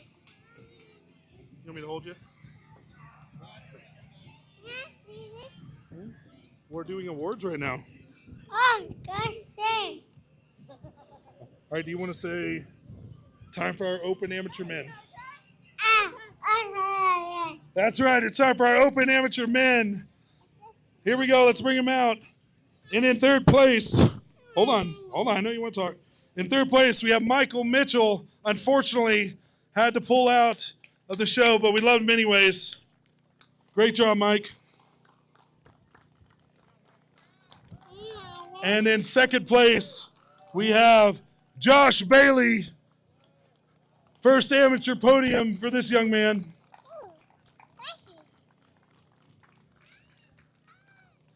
And in first place, you can have my glasses, buddy. I'll be there in a second. And in first place, we've got Phil Kobeski. Good work, sir. 21 years old, been in Strongman for 4 months, and gets his first amateur victory. Can you say congratulations, Phil? Congratulations. You heard it here first. I give you the Open Amateur Man, the 2026 Rainier Classic.